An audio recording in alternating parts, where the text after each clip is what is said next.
Atlas షుగర్డ్ part 2 summary గురించి మాట్లాడదాం ఈరోజు. పార్ట్ 2లో మొత్తం 10 చాప్టర్లు ఉన్నాయి. సో ఈ 10 చాప్టర్లో స్టోరీ ఏం జరిగింది, స్టోరీలో వేరియేషన్ ఎట్లా జరిగింది, స్టోరీలో ఎలాంటి ఎలిమెంట్స్ జరిగినాయి, ఆ స్టోరీ కంప్లీట్ ప్రాసెస్ గురించి మనం మాట్లాడాం. కానీ సమ్మరీ వీడియోలో స్టోరీ గురించి తక్కువ చెప్తా. ఆ స్టోరీ డిజైన్ చేసిన విధానం, ఆ స్టోరీలో జరిగిన సిచ్యువేషన్స్ కానీ, ఎలిమెంట్స్ కానీ, కన్వర్జేషన్స్ కానీ, ఇవన్నీ కూడా ఒక బేసిక్ ప్రిన్సిపల్స్ మీద డిపెండ్ అయి ఉంటాయి. ఆ బేసిక్ ప్రిన్సిపల్ అనేది ఫిలాసఫీ. ఏవైతే బేసిక్ ప్రిన్సిపల్స్ ఐన్ ర్యాండ్ గారు అట్లాస్ షుగర్డ్ కోసం తీసుకున్నారో అవి టోటల్ 3 ప్రిన్సిపల్స్ తీసుకున్నారు. ఈ 3 ప్రిన్సిపల్స్ని బేస్ చేసుకొని 3 పార్ట్లుగా బుక్ని రాశారు. ఆ 3 పార్ట్లో 10 చాప్టర్లని రాశారు. సో ఈరోజు సమ్మరీ వీడియోలో స్టోరీ ప్రాసెస్ గురించి, స్టోరీలో జరిగిన విషయాల గురించి తక్కువ మాట్లాడతా. కేవలం ఆ స్టోరీ వెనకాల ఉన్న బేసిక్ ప్రిన్సిపల్ ఏదైతే ఉందో దాని గురించి ఈరోజు మాట్లాడదాం. సో ద ఫస్ట్ చాప్టర్ వచ్చేసి, ఏదైతే చాప్టర్లో మెయిన్ కాంటెక్స్ట్ ఒక మెయిన్ కోర్ ఎలిమెంట్ ఏదైతే ఉంటుందో దాని గురించి మాత్రమే మాట్లాడతా. సో ఫైనల్గా మనకి పార్ట్ 2 అనే యొక్క చాప్టర్, పార్ట్ 2 అనే యొక్క అన్ని చాప్టర్స్ యొక్క సమ్మరీ అనేది మనం టోటాలిటీలో చూసినప్పుడు ఏ ఐడియా ఐన్ ర్యాండ్ గారు చెప్పడానికి పార్ట్ 2 అనేది ఉద్దేశించబడింది అనేది మనకు అర్థమవుద్ది. సో భూమికి చెందిన మానవుడు ఈ చాప్టర్ యొక్క మెయిన్ ఎలిమెంట్ ఎక్కడుందంటే,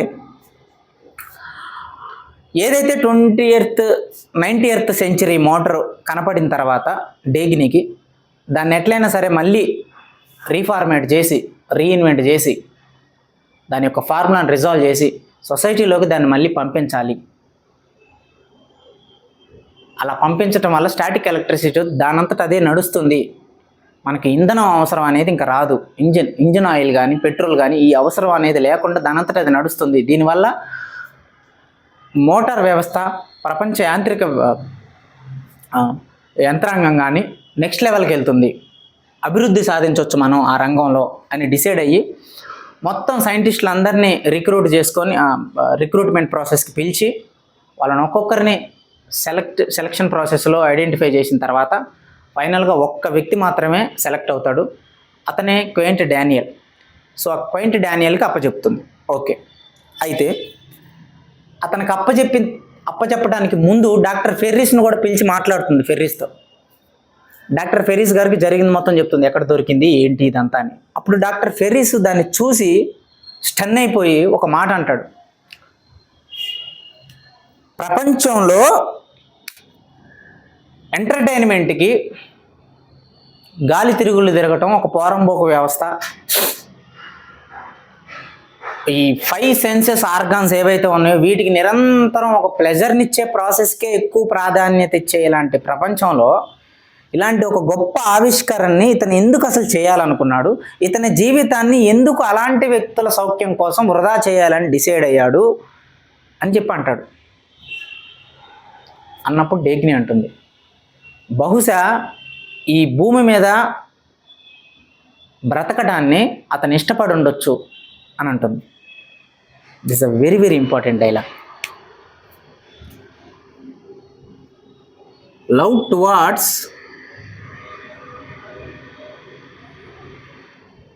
లివింగ్. ఇంగ్లీష్లో చిన్న ప్రాబ్లమ్స్ ఉండొచ్చు, బట్ నా ఇంటెన్షన్ అర్థం చేసుకోండి. లవ్ టువార్డ్స్ లివింగ్ అంటే బ్రతకడాన్ని, బ్రతికే ప్రాసెస్ని, జీవించే విధానాన్ని ప్రేమించటం, కష్టాలు వచ్చినప్పుడు వాటిని యాక్సెప్ట్ చేయటం, నష్టాలు వచ్చినప్పుడు వాటిని అర్థం చేసుకోవటం. ఎన్నోసార్లు ఫ్రస్ట్రేషన్స్, అసహ్యం జీవితంలో అసలు ఇది ఏంటి అని అందరికీ అనిపిస్తుంది. అందరి జీవితాల్లో సమస్యలు ఉంటాయి, అందరికీ అనిపిస్తుంది. బట్ ఆ ప్రాసెస్ని మనం అర్థం చేసుకోవాలి. ఏది వచ్చినా లైఫ్లో దాన్ని విజ్డమ్తో ఆలోచించి దాని యొక్క ప్రతిఫలం ఎలా వచ్చినా సరే అదొక అనుభవంగా తీసుకొని మళ్ళీ ఛాలెంజింగ్గా నెక్స్ట్ లెవెల్కి జీవితంలో ముందుకెళ్ళటం. ఏదైతే ఈ ప్రాసెస్ ఉంటుందో, ఈ కష్టాలు అనుభవించి, స్ట్రగుల్ అనుభవించే ప్రాసెస్, దాన్ని ఒక బ్యూటిఫుల్గా తీసుకోవాలి అనేది ఇక్కడ మెయిన్ ఉద్దేశం. ఇంత పెద్ద మోటారు ఇతను కనిపెట్టిన ఇది బయటికి రానివ్వరు దీన్ని. ఎందుకంటే ఒక్క వ్యక్తి ఇంత మోటార్ బయటికి రానిస్తే పెట్రోల్ బిజినెస్ చేసేవాళ్ళు, డీజిల్ బిజినెస్ చేసేవాళ్ళు, వాటి మీద ఎన్నో కోట్లు సంపాదించుకొని బిజినెస్ చేసే ఎంతో మంది పాతుకుపోయిన బిజినెస్ వ్యక్తులు ఎవడైతే సొసైటీలో ఉన్నారో వాళ్ళు ఇతన్ని రాణిస్తారా? అతను వస్తే వీళ్ళందరి పరిస్థితి ఏంటి? అతన్ని రానివ్వరు. ఒకటి. రెండు, ఎవడు దీన్ని రికగ్నైజ్ కూడా చేయడు. సాటి శాస్త్రవేత్తలే రికగ్నైజ్ చేయరు బికాస్ ఆఫ్ జలస్. మరి ఇట్లాంటి ఒక అన్వర్తి ప్లేస్లో ఇలా ఇతను ఎందుకు ఇంత శ్రమ చేశాడు? శ్రమ చేసి దీన్ని ఎందుకు చెత్తకుప్పలో పెట్టాడు? ఒక అద్భుతమైన ఆవిష్కరణ, ప్రపంచంలో ఇంతవరకు ఎవరు చేయని ఒక ఆవిష్కరణ కనిపెట్టాడు ఇతను అని చెప్పేసి అన్నప్పుడు అతని మాటకి బేగిని అంటుంది. మేబీ అతని జీవితాన్ని, ఈ భూమి మీద బ్రతకడాన్ని అతను ప్రేమించి ఉండొచ్చు కదా డాక్టర్ అని అంటుంది. అది సో జీవితంలో జీవించటం అనేది కాదు, ఎలాగోలా బతకటం అనేది కాదు పాయింట్. జీవితాన్ని ప్రేమించాలి, ఆ ప్రాసెస్ని అర్థం చేసుకోవాలి. నెక్స్ట్ వచ్చేసి ప్రజాస్వామ్యం అనే కాన్సెప్ట్కి క్వైట్ ఆపోజిట్లో ఈ లాగుడు స్వామ్యం అని పెట్టింది పేరు ఆమె ఏంటంటే గారు. ఎందుకు దీనికి పెట్టింది అని అంటే ఈ పేరు, ఈ పర్టికులర్ చాప్టర్లో రియార్డన్ భార్య రియార్డన్ని జేమ్స్ ట్యాగట్ మ్యారేజ్కి తీసుకెళ్తుంది. జేమ్స్ ట్యాగట్ మ్యారేజ్కి వెళ్ళినప్పుడు ఆ మ్యారేజ్కి ఫ్రాన్సిస్కో వచ్చి ఒకటే డైలాగ్ అంటాడు, ఇలాంటి ఫంక్షన్స్కి నువ్వు రాకూడదు, ఎందుకు వచ్చావు, you should not come to this place అంటాడు. ఎందుకు అనంటే ఇక్కడ అందరూ ఎదుటి వ్యక్తుల్ని దోపిడీ చేయాలని చూసేవాళ్ళే, వాడి సామర్థ్యంతో వాడి సత్తాతో బతకకుండా పక్కనున్న ఎట్లా దోచుకోవాలి, ఎదిగేవాడిని ఎట్లా తొక్కేయాలి, వాడిని పైకి రాకుండా మనలాంటి హాఫ్ బ్రెయిన్స్ ఎట్లా బతకాలి, 10 మంది హాఫ్ బ్రెయిన్స్ కలిసి ఒక తెలివైన వాడిని ముందుకు రానియకుండా చేస్తారు. ప్రజాస్వామ్యాన్ని అడ్డుపెట్టుకొని ఇలాంటి వ్యక్తుల ఫంక్షన్కి నువ్వు వస్తే నైతికంగా నీ విలువ కింద పడిపోయినట్టు. 2, జేమ్స్ ట్యాగట్ లాంటి పెళ్ళికి నువ్వు వస్తే జేమ్స్ ట్యాగట్ని రియార్డన్ అంగీకరించాడు, సో మనం జేమ్స్ ట్యాగట్కి సపోర్ట్ చేయొచ్చు అని చెప్పేసి అందరూ జేమ్స్ ట్యాగట్కి పెట్టుబడులు పెడతారు. దానివల్ల జేమ్స్ ట్యాగట్ లబ్ధి పొందుతాడు. అది మొదటి కారణం. రెండవది, ఇక్కడ ఉన్న వాళ్ళందరికన్నా ఒక డేంజర్ వ్యక్తి ఒకరు ఉన్నారు. యాక్చువల్గా ఫ్రాన్సిస్కో తన భార్య గురించి చెప్తున్నాడు, రియార్డన్ భార్య గురించి. ఎందుకంటే రియార్డన్ భార్యను ముందే స్టడీ చేసి అనలైజ్ చేయగలిగాడు ఫ్రాన్సిస్కో. ఆమె చాలా ప్రమాదకరమైన వ్యక్తి, ఆ వ్యక్తిని నువ్వు తొందరలో గుర్తించు, లేదంటే ఆ వ్యక్తి ద్వారానే నువ్వు బ్రేక్ అవుతావు అని చెప్తాడు. చెప్పి ఆ కాంటెక్స్ట్లో డబ్బు అనే ఒక ఎలిమెంట్ గురించి చెప్తాడు. అసలు డబ్బు అంటే ఏంటి, డబ్బు అనేది దేని మీద డిపెండ్ అయి ఉంటుంది.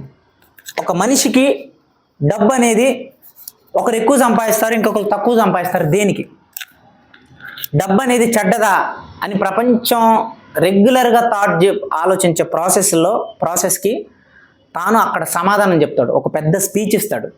డబ్బు అనేది నీకున్న స్కిల్కి, నీకున్న వాల్యూకి నిర్ధారించబడేది. నీకున్న వాల్యూకు అది తిరిగి నీకు డబ్బు రూపంలో ఏ వ్యక్తి అయినా చెల్లిస్తాడు.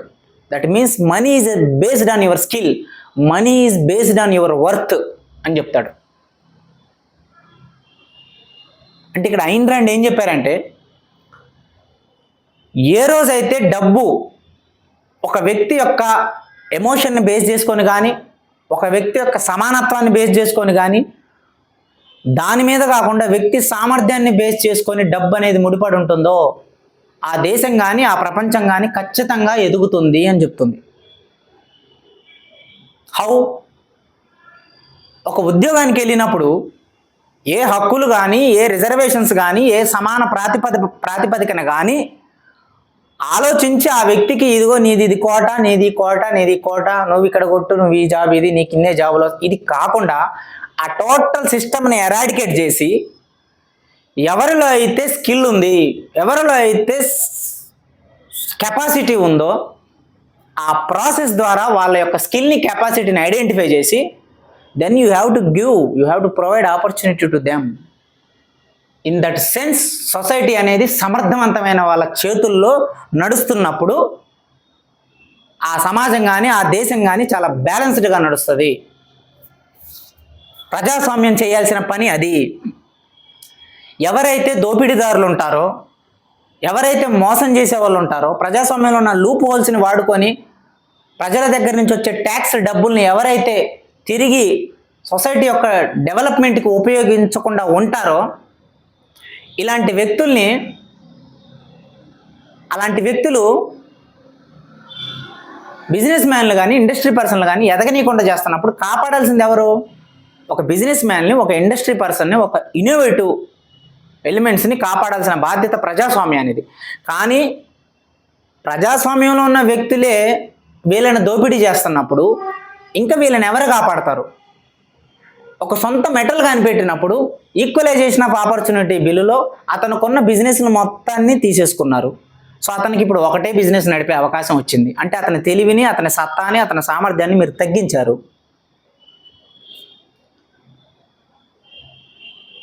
ఒక రైలు పట్టాలు ఖండం నుంచి ఖండానికి రైలు పట్టాలు వేస్తే ప్రజల రవాణాతో పాటుగా పెద్ద పెద్ద బిజినెస్ మ్యాన్లు కూడా రవాణా చేయగలరు. ఈ దేశంలో ఉన్న బొగ్గు ఆ ఖండానికి చేరుతుంది, ఆ ఖండంలో ఉన్న ఇంకేదో మెటల్ ఎలిమెంట్ ఈ ఖండానికి వస్తుంది విత్ ఇన్ లెస్ టైం. దీనివల్ల ప్రజల జీవితం అనేది మెరుగవుతుంది, బెటర్మెంట్ అవుతుంది అని ఆలోచించిన డేగిని రైలు పట్టాలని వేయనీయకుండా చేస్తారు ప్రజాస్వామ్యం. వెస్లీ మోచ్ అనే వ్యక్తి, మెంబర్ ఆఫ్ పార్లమెంట్. సో ఇలా చేస్తున్నప్పుడు అది ప్రజాస్వామ్యం ఎలా అనబడుతుంది? What is the meaning of democracy? Democracy అనేది కమ్యూనిజంలో ఉన్న కోర్ పాయింట్స్, క్యాపిటలిజంలో ఉన్న ఎఫిషియెంట్స్ పాయింట్స్ని రెండింటిని కలిపి వచ్చిందే ప్రజాస్వామ్యం. టోటల్ క్యాపిటలిజం అనేదే ఉంటే సామాన్య ప్రజలు బతకలేరు. అలానే టోటల్ కమ్యూనిజమే ఉంటే సొసైటీ ముందుకు నడవదు. అందుకని చెప్పి ఒక మనిషి సాటి మనిషిని గౌరవించాలి. ఒక మనిషి సాటి మనిషిని అతని జీవితాన్ని డిస్టర్బ్ చేయకుండా అతను బతకగలిగే హక్కులు, అతనికి ఉండే మౌలిక సదుపాయాల్ని దోచుకోకూడదు. అలాగే ఒక ఇన్నోవేటివ్ క్రియేటివ్ పర్సన్ కూడా తాను ఎదగగలిగే అవకాశాన్ని సామాన్య ప్రజల సమానత్వం దృష్టితో దెబ్బ కొట్టకూడదు. Both are too important things. ఒక రోడ్డు మీద నడిచేటప్పుడు అందరికీ సమాన హక్కులే ఉంటాయి, కానీ ఒక ఆఫీసులో అందరికీ సమాన సామర్థ్యం ఉండదు. ఒక రెసిడెన్షియల్ ఏరియాలో అందరూ బతుకుతున్నప్పుడు అందరికీ సమాన హక్కులే ఉంటాయి. ఎవరిని డిస్టర్బ్ చేయకూడదు. నైట్ 11 దాటిన తర్వాత వేరే వాడు ఎవడో ఉద్యోగం చేసి వచ్చి పడుకుంటాడు, వాడిని డిస్టర్బ్ చేయకూడదు. రోడ్డు మీద నీ బైకు 100 స్పీడ్ వెళ్తుంది కదా అని అందరికీ ఇబ్బంది కలిగించేటట్టు గుద్దుకుంటే వెళ్ళకూడదు. నీ కారు 2 కోట్లు పెట్టి కన్నావు కదా అని రోడ్డుకు అడ్డంగా పార్కింగ్ చేయకూడదు. నీ సంపాదన 1 కోటి రూపాయలు కదా అని రోడ్డు మీద ఎవరో చిన్న వ్యాపారం చేసుకునేవాడిని కాలుతో తన్నకూడదు. అది ఈక్వాలిటీ, అది ప్రజాస్వామ్యం. అది మనిషి మౌలికంగా ఒకరినొకరు గౌరవించుకునే ఈక్వాలిటీ. అది ఉండాలి. ఆ ఈక్వాలిటీని నువ్వు పోటీ రంగంలోకి తీసుకురాకూడదు. ఎప్పుడైతే ఆ ఈక్వాలిటీని పోటీ రంగంలోకి తీసుకొస్తావో 10 మంది 10 రోజులు చేయగలిగిన పనిని ఒకడు ఒక రోజే చేసినప్పుడు ఆ ఒక్కడిని 10 మంది కోసం కొట్టకూడదు దెబ్బ. దానివల్ల ఎవరికి నష్టం? సొసైటీకే నష్టం. సొసైటీ గ్రోన్ అవ్వదు, సంపద జనరేట్ అవ్వదు.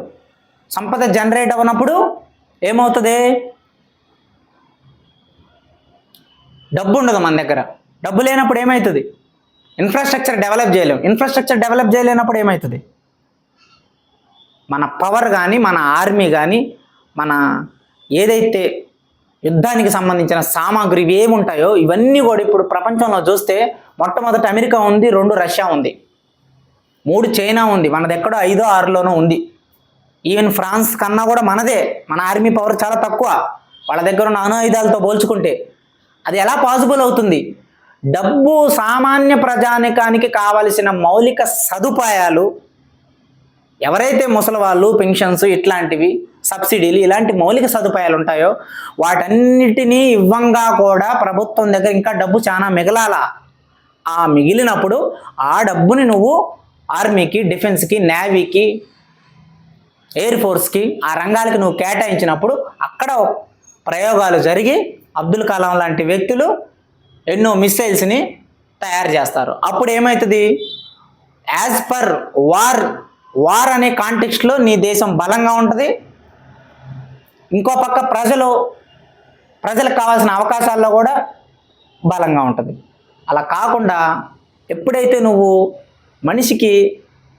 మనిషిని మనిషి రెస్పెక్ట్ ఇవ్వాలి, మనిషి రెస్పెక్ట్ ఇస్తూ సమాజంలో బతకాలి అనే ఆ ఈక్వలైజేషన్ని in the context of respect మేనర్లో ఉండే బతకాల్సిన ఈక్వాలిటీ అనే మేనర్ని పోటీ ప్రపంచంలో కూడా తీసుకొచ్చినప్పుడు it will break entire system. అది ఈ లాగుడు స్వామ్యం. అంటే ప్రజాస్వామ్యం అనేదే సంపదను సృష్టించే వాళ్ళని దోపిడీ చేసే వాళ్ళ దగ్గర నుంచి కాపాడాల్సింది పోయి వాళ్ళే అటాక్ చేస్తే దాని పరిస్థితి ఏంటి అని. సో ఇన్ దట్ కాంటెక్స్ట్లో మనీ గురించి చెప్పాడు. మనీ జనరేట్ అవ్వాలని అంటే సామర్థ్యం, సత్తా, డిజర్వబిలిటీ, వర్త్ ఉన్నవాడికి అవకాశం ఇవ్వాలి, కానీ ఈక్వాలిటీ అనేది అక్కడ నడవదు. That is a socialism concept. ప్రజాస్వామ్యంలో పెట్టుబడిదారీ విధానం కూడా ఒక భాగం కాబట్టి ప్రజాస్వామ్యంలో ఓన్లీ సమానత్వం అనే దానికే 70% ఇచ్చి 30% నువ్వు పెట్టుబడిదారీ విధానానికి ఫేవర్గా ఉండటానికి వీల్లేదు. You should maintain both the elements equally.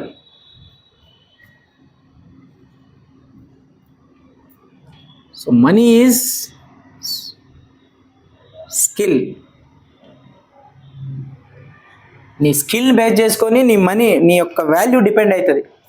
So white blackmail అంటే ఏంటంటే, ఇప్పుడు మనం డబ్బులో వైట్ మనీ, బ్లాక్ మనీ అంటాం. బ్లాక్ మనీ అంటే వాడు అవినీతిగా సంపాదించాడని, వైట్ మనీ అంటే గుడ్ మనీ అని, న్యాయబద్ధంగా సంపాదించిన మనీని వైట్ మనీ అంటాం. In that contest white blackmail అంటే దొంగలో దోపిడీదారులు చేసేదాన్ని రెగ్యులర్గా ఆ బ్లాక్మెయిల్ అంటాం. కానీ ఎవరైతే ప్రభుత్వం వ్యవస్థలో ఉంటారో, ప్రభుత్వ అధికారులై ఉంటారో వాళ్ళే బ్లాక్మెయిల్ చేసినప్పుడు దాన్ని ప్రొఫెషనల్ బ్లాక్మెయిలిజం, లీగల్ బ్లాక్మెయిలిజం, వైట్ బ్లాక్మెయిల్ అంటారు దాన్ని. సో ఎప్పుడైతే ఈ పార్ట్ 1 ఎండింగ్లో ఈక్వలైజేషన్ ఆఫ్ ఆపర్చునిటీ బిల్స్ వచ్చి ఎవడో 2 బిజినెస్ల కన్నా ఎక్కువ ఉండకూడదు, ఎవడో కూడా అన్ని ప్రయాణ రైళ్ళు ఏవైతే అన్ని సమానంగా ఒకటే ట్రిప్పులు వేయాలి అని చెప్పేసి అన్ని రూల్స్ తెచ్చి ఆ పోటీని తగ్గించిన తర్వాత ప్రొడక్టివిటీ తగ్గిపోయింది. ఈ ప్రొడక్టివిటీ తగ్గిపోయినప్పుడు ఏదైతే తన సొంతంగా తన చేతిలో రాగి గని ఉన్నప్పుడు ఎప్పుడంటే అప్పుడు ఎంత కావాలంటే అంత రెడీగా డెవలప్ చేసేవాడు రేర్ డన్ మెటల్ని. కానీ ఎప్పుడైతే ఆ ఈక్వలైజేషన్ ఆఫ్ ఆపర్చునిటీ బిల్ వచ్చిందో రాగి దగ్గరికి వేరే వ్యక్తి దగ్గరికి వెళ్ళి రాగి అడుక్కోవాల్సిన పరిస్థితి వస్తుంది రేర్ డన్కి. ఆ పాయింట్లో చేసేదేమి లేక దొంగదారిలో కేన్ డెనేకర్ దగ్గరికి వెళ్ళి ఒప్పందం కుదుర్చుకుంటాడు. నేను నీకు కొంత మెటల్ ఇస్తాను, నువ్వు నాకు బొగ్గు, కోల్ బిజినెస్ కేన్ డెనేకర్ది, నువ్వు నాకు బొగ్గు ఇవ్వు, దాని ద్వారా నేను రాగి డెవలప్ చేసి ఆ రాగి నుంచి నేను రేర్ డన్ మెటల్ చేయాలి తొందరగా, ఎందుకంటే ట్యాగర్ ట్రాన్స్కాంటినెంటల్కి అవసరం ఉంది అని. సో ఈ ఒప్పందం గవర్నమెంట్కి తెలుస్తుంది. ఆ గవర్నమెంట్ తరపు నుంచి డాక్టర్ ఫెర్రీస్ వస్తాడు రేర్ డన్ దగ్గరికి. వచ్చి అప్పుడు మాట్లాడతాడు అనమాట. ఏమనంటే, ఇంతకుముందు రేర్ డన్ మెటలు మా తరపు నుంచి ఒక వ్యక్తి వచ్చి అడిగితే నువ్వు ఇవ్వనన్నావు. అవును ఇవ్వనన్నాను కదా, మళ్ళీ నువ్వెందుకు వచ్చావు అని అంటాడు. ఇప్పుడు నువ్వు ఖచ్చితంగా ఇచ్చి తీరాలి, అందుకే వచ్చా అంటాడు. దేనికి ఇచ్చి తీరాలి అన్నప్పుడు, నువ్వు కేన్ డెనేకర్తో ఎలాంటి బిజినెస్ చేసావో మాకు తెలుసు, అదంతా ఇప్పుడు బయటపడింది, నువ్వు కనుక ఇవ్వకపోతే ఈ విషయాన్ని నేను బయటపెడతా. ఈ విషయాన్ని నేను బయటపెడితే నువ్వు ప్రభుత్వ అధికారాలని, ప్రభుత్వ డైరెక్టివ్స్ని, నిర్ణయాల్ని నువ్వు ధిక్కరించావు కాబట్టి నువ్వు జైలుకి వెళ్తావు. ఇస్తావా లేదా నువ్వే డిక్లేర్ చేసుకో. అది నువ్వు కేన్ డెనేకర్తో చేసిన ఒప్పందాన్ని నేను బయటపెట్టను. నువ్వు కనుక మాకు మెటల్ ఇస్తే ఓకేనా. సో దీది డీలింగ్ అంటాడు. అంటే ఇది ఒక ప్రభుత్వ అధికారంలో ఉన్న వ్యక్తి ఇలా వచ్చి మాట్లాడటం అనేది it is consider as a white blackmail అనమాట. This is call manipulation.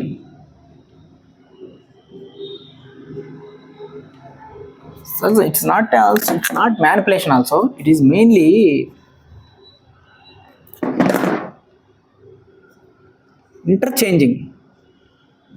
Interchanging అంటే వినిమయం, ఒకరొకరు మార్పిడి చేసుకోవటం. Interchanging, immorality. నేను నీకోసం కష్టపడతా, నాకు ఇంత డబ్బు ఇవ్వు, రేపు నువ్వు నా కోసం కష్టపడినప్పుడు నేను నీకు ఇంత డబ్బు ఇస్తా అన్నప్పుడు నా వాల్యూని అతని వాల్యూతో ఇంటర్చేంజ్ జరుగుతుంది, ఒక వస్తు రూపంలో కానీ నిజాయితీ రూపంలో కానీ. కానీ ఇక్కడ అది జరగట్లా. What is interchanging? ఇమ్మోరాలిటీ. నీ లోపాలు నేను బయట పెట్టను నువ్వు చేసిన దోపిడీ గురించి, అలాగే నా దోపిడీ గురించి కూడా నువ్వు బయట పెట్టద్దు. ఇది సిచ్యువేషన్. ఒక business man, private business man, అతను ఇస్తాను అని అంటే తీసుకోవాలి, ఇవ్వను అని అంటే చేసేదేం లేదు. ఎందుకంటే అతని హక్కు ఉంది. ఈవెన్ గవర్నమెంట్ అయినా సరే క్వశ్చన్ చేయడానికి లేదు.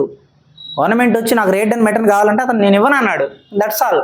నువ్వు ఇవ్వకపోతే నువ్వు చేసింది బయట పెడతాను అన్నప్పుడు అప్పుడు ఇమీడియట్గా ప్రభుత్వం ఏం చేయాలి? అతను తప్పు చేశాడు కాబట్టి ఇమీడియట్గా బయట పెట్టాలి, మధ్యలో ఈ డీలింగ్ కోసం రాకూడదు.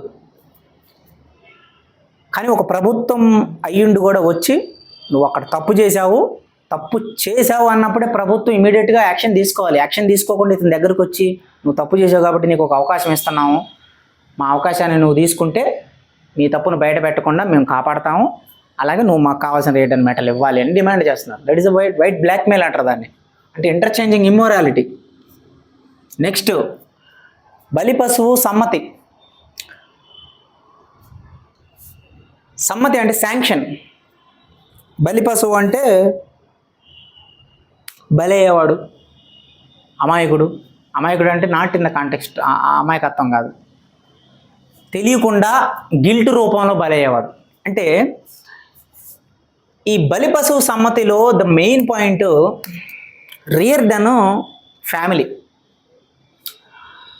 ఎంత కాలం అయితే అతని ఫ్యామిలీని అతను భరించుకుంటూ వస్తాడో, అతని భార్య రూపంలో అతనికి ఎటువంటి అండర్స్టాండింగ్ కానీ, ఎటువంటి నైతిక సమర్థత కానీ, నైతికమైన సహకారం కానీ దొరకకపోయినా భరిస్తాడు.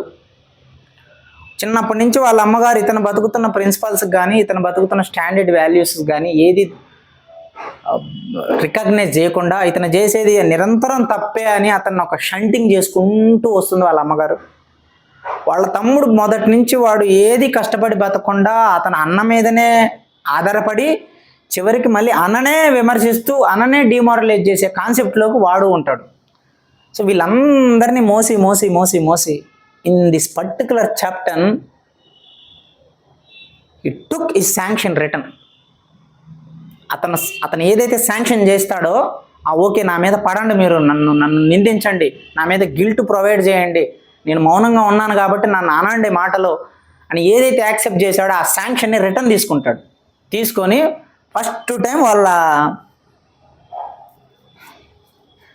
తమ్ముడితో చెప్తాడు, ఇది నా ఇల్లు, నేను సంపాదించిన ఇల్లు, నా డబ్బుతో నువ్వు బతుకుతున్నప్పుడు నీ అభిప్రాయాలు నేను వినను, నువ్వు డబ్బు సంపాదించినప్పుడు నీ అభిప్రాయాలు నువ్వు చెప్పు. ఓకే, మొట్టమొదటి విషయం. 2, జీవితం మొత్తం ₹1 కూడా సంపాదించలేని నువ్వు నీ ఇష్టానికి నీ ఇష్టం వచ్చినట్టు నువ్వు నన్ను డిమారలైజ్ చేస్తున్నావు.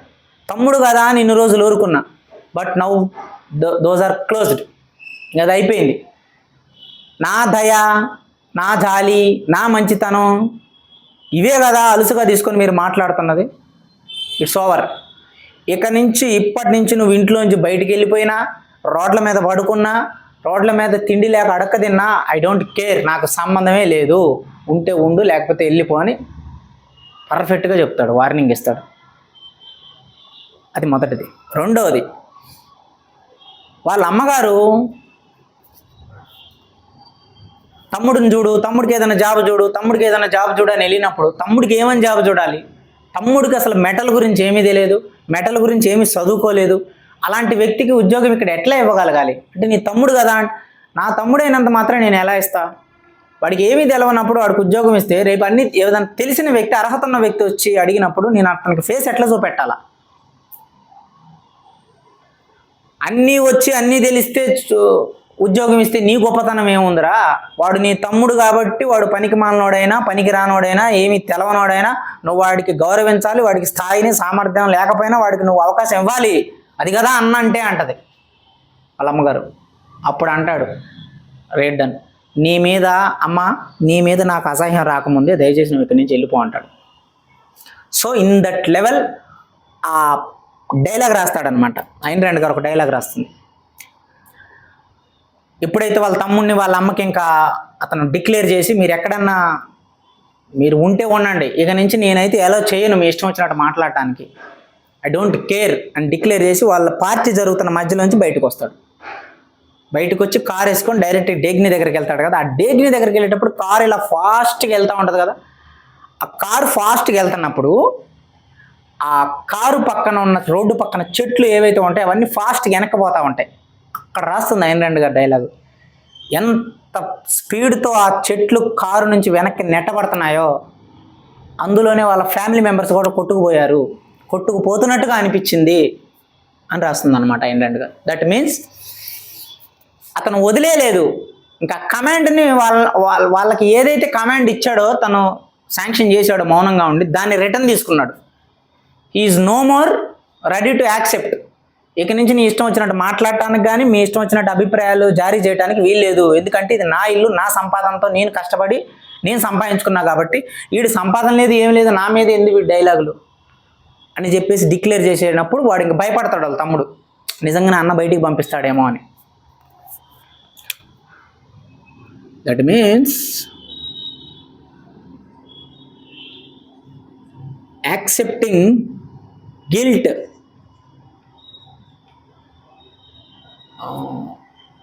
Undeserved guilt. అన్డిజర్వ్డ్ అంటే నీది కాని తప్పుకి నిన్ను బలి చేయాలనుకునే ఒక ఫీలింగే గిల్ట్. నువ్వు మంచిగానే ఉంటావు కానీ నువ్వేదో చేయలేదనో, నువ్వు వల్లే జరిగిందనో ఒక బ్లేమ్ చేసే ప్రాసెస్లో అన్డిజర్వ్డ్ గిల్ట్ని అతను మోసి చివరికి క్లారిటీ వస్తుంది అతను.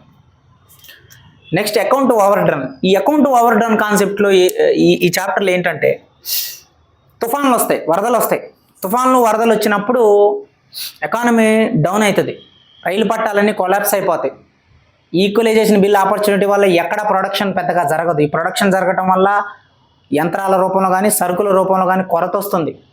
ఈ కొరత రావడం వల్ల మెటల్ దొరకదు. మెటల్ దొరకపోవడం వల్ల రేడ్డను మెటల్ జనరేట్ చేయలేకపోతాడు. దానివల్ల రైలు వ్యవస్థ సరిగ్గా లూప్ హోల్స్ ఎక్కడ ఉంటుందో వాటిని రీకన్స్ట్రక్ట్ చేయలేదు. దానివల్ల ఎప్పుడైతే సడన్గా ఈ తుఫాన్లు వస్తాయో మొత్తం ఎక్కడికక్కడ రైలు పట్టాలు తెగిపోవటం, ప్లాట్ఫామ్లన్నీ పాడైపోవటం వల్ల ప్రజలు రవాణాకి ఇబ్బంది పడతారు. ఎందుకంటే ట్రైన్ ద్వారా రవాణా అనేది చాలా హైయెస్ట్ ఫామ్. సో దీనివల్ల ఎకానమీ డౌన్ అయిపోయిన ఆ ఎకానమీ డౌన్ అయిపోయినప్పుడు ప్రభుత్వం నుంచి కొంతమంది వ్యక్తులు వచ్చి ఈ రియార్డన్ మెటల్ని ఏదైతే జాన్ గాల్ట్ లైన్ కంప్లీట్ చేసిందో ఈ జాన్ గాల్ట్ లైన్లో కొన్ని కిలోమీటర్ల వరకు వేసిన రైలు పట్టాలు ఏవైతే ఉన్నాయో వాటిని అక్కడి నుంచి పీకి ఏవైతే పట్టాలు రెగ్యులర్ పట్టాలు అంతకుముందు ఉక్కుతో చేసిన స్టీల్ పట్టాలు ఏవైతే ఉన్నాయో వాటిని రీప్లేస్ చేయాలని డిసైడ్ అవుతారు. ఎందుకనంటే ఈ జాన్ గాల్ట్ లైన్ కొలారాడో వరకు వెళ్ళే లైను. ఈ కొలారాడోలో ఉన్న బిజినెస్ మ్యాన్లు అందరూ వెళ్ళిపోయారు. ఎవడు లేడు బిజినెస్ మ్యాన్లు, అసలు ఎల్లిస్ వైట్ దగ్గర నుంచి అందరూ వెళ్ళిపోయారు. ఎవడో బిజినెస్ మ్యాన్ లేనప్పుడు అంత పెద్ద ఖరీదైన జాన్ గాల్ట్ లైన్ని ఆ మార్గంలో ఎందుకు ఉంచాలి, పీకేయండి అక్కడి నుంచి. అది తీసేసి ఎక్కడైతే పట్టాలు ఇప్పుడు ఈ తుఫాన్లో ప్రాబ్లమ్స్ వచ్చి ఇబ్బందులుగా ఉన్నాయో అక్కడ యాక్చువల్గా కొత్త పట్టాలు వేయాలి రెగ్యులర్ స్టీల్తో. ఆ రెగ్యులర్ స్టీలు డీలే రియార్డన్కి ఇస్తారు, కానీ రియార్డన్ డెవలప్ చేయలేకపోతాడు దాన్ని. ఎందుకనంటే కొరత ఏర్పడింది వాళ్ళు చేసిన చట్టాల వల్ల.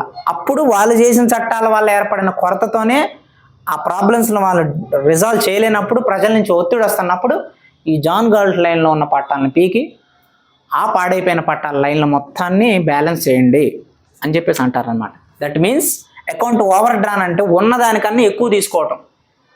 దేన్ని ఉన్నదానికన్నా ఎక్కువ తీసుకోవడం అని అంటే ఒక వ్యక్తి ఏదైతే ఉత్పత్తి చేయగల సామర్థ్యం ఉంటుందో దానికన్నా వాడి మీద ఎక్కువ టార్గెట్స్ పెడితే వాడు చేయలేడు. ఎందుకు అనంటే ఆ చేయగల అవకాశం నువ్వు ఇవ్వకుండా వాడిని ఎక్కువ చేయమంటే ఎలా చేస్తాడు? కొన్ని టన్నుల 100 టన్నుల రియార్డన్ మెటల్ ఒక వారంలో కావాలి అని అంటే వాడికి రాగి ఇమీడియట్గా దొరకాలి. వాడి సొంతగానే రాగి ఉంటే వాడు ఇమీడియట్గా చేయగలుగుతాడు. అవి నువ్వు ఈక్వలైజేషన్ ఆపర్చునిటీ బిల్లు తీసుకొచ్చి ఆ రాగి బిజినెస్ మొత్తం వేరే వాళ్ళకి అప్పచెప్తే వేరే వాడి దగ్గర నుంచి వీడికి రావాలని అంటే వాడు ఎక్కడో వాడు ఇవ్వడు వీడికి కావాల్సిన టైంలో. అందుకే కదా రియార్డన్ ఏదైతే మెటల్కి కావాల్సిన పరిశ్రమలు ఉంటాయో బొగ్గు రాగి ఇవన్నీ అతని దగ్గరే పెట్టుకుంటాడు. దానివల్ల అతను ప్లే చేస్తాడు, కింగ్ మేకర్ అవుతాడు. సో అలాంటి అవకాశం ఇప్పుడు ఈ తుఫాన్ వచ్చిన టైంలో అవకాశం రేట్ అనుకుంటే విత్ ఇన్ 1 వీక్లో అన్నీ సాల్వ్ అయిపోయాయి పట్టాలు కానీ ఆ వ్యవస్థ అంతా. సో ఆ చెయ్యగలిగే సామర్థ్యం అవకాశం ఉన్న దాన్ని ప్రభుత్వం మీరే దెబ్బతీసి ఇప్పుడు సమైన ఆర్థిక లోపం వచ్చినప్పుడు, ఆర్థిక నష్టం వచ్చినప్పుడు, ఈ విపత్తు జరిగినప్పుడు మీరు చేయండి చేయండి అని వాళ్ళ మీద అంత ఒత్తిడి తీసుకొస్తే ఎట్లా? అది ఇట్ ఈస్ నాట్ పాసిబుల్ కదా. ఈ చాప్టర్ యొక్క ఉద్దేశం అది. అకౌంట్ ఓవర్డ్రా చేయగల సామర్థ్యం ఉన్నదానికన్నా నువ్వు ఎక్కువ ఒత్తిడి చేస్తే థింగ్స్ అనేవి జరగవు అని అర్థం. అంటే that means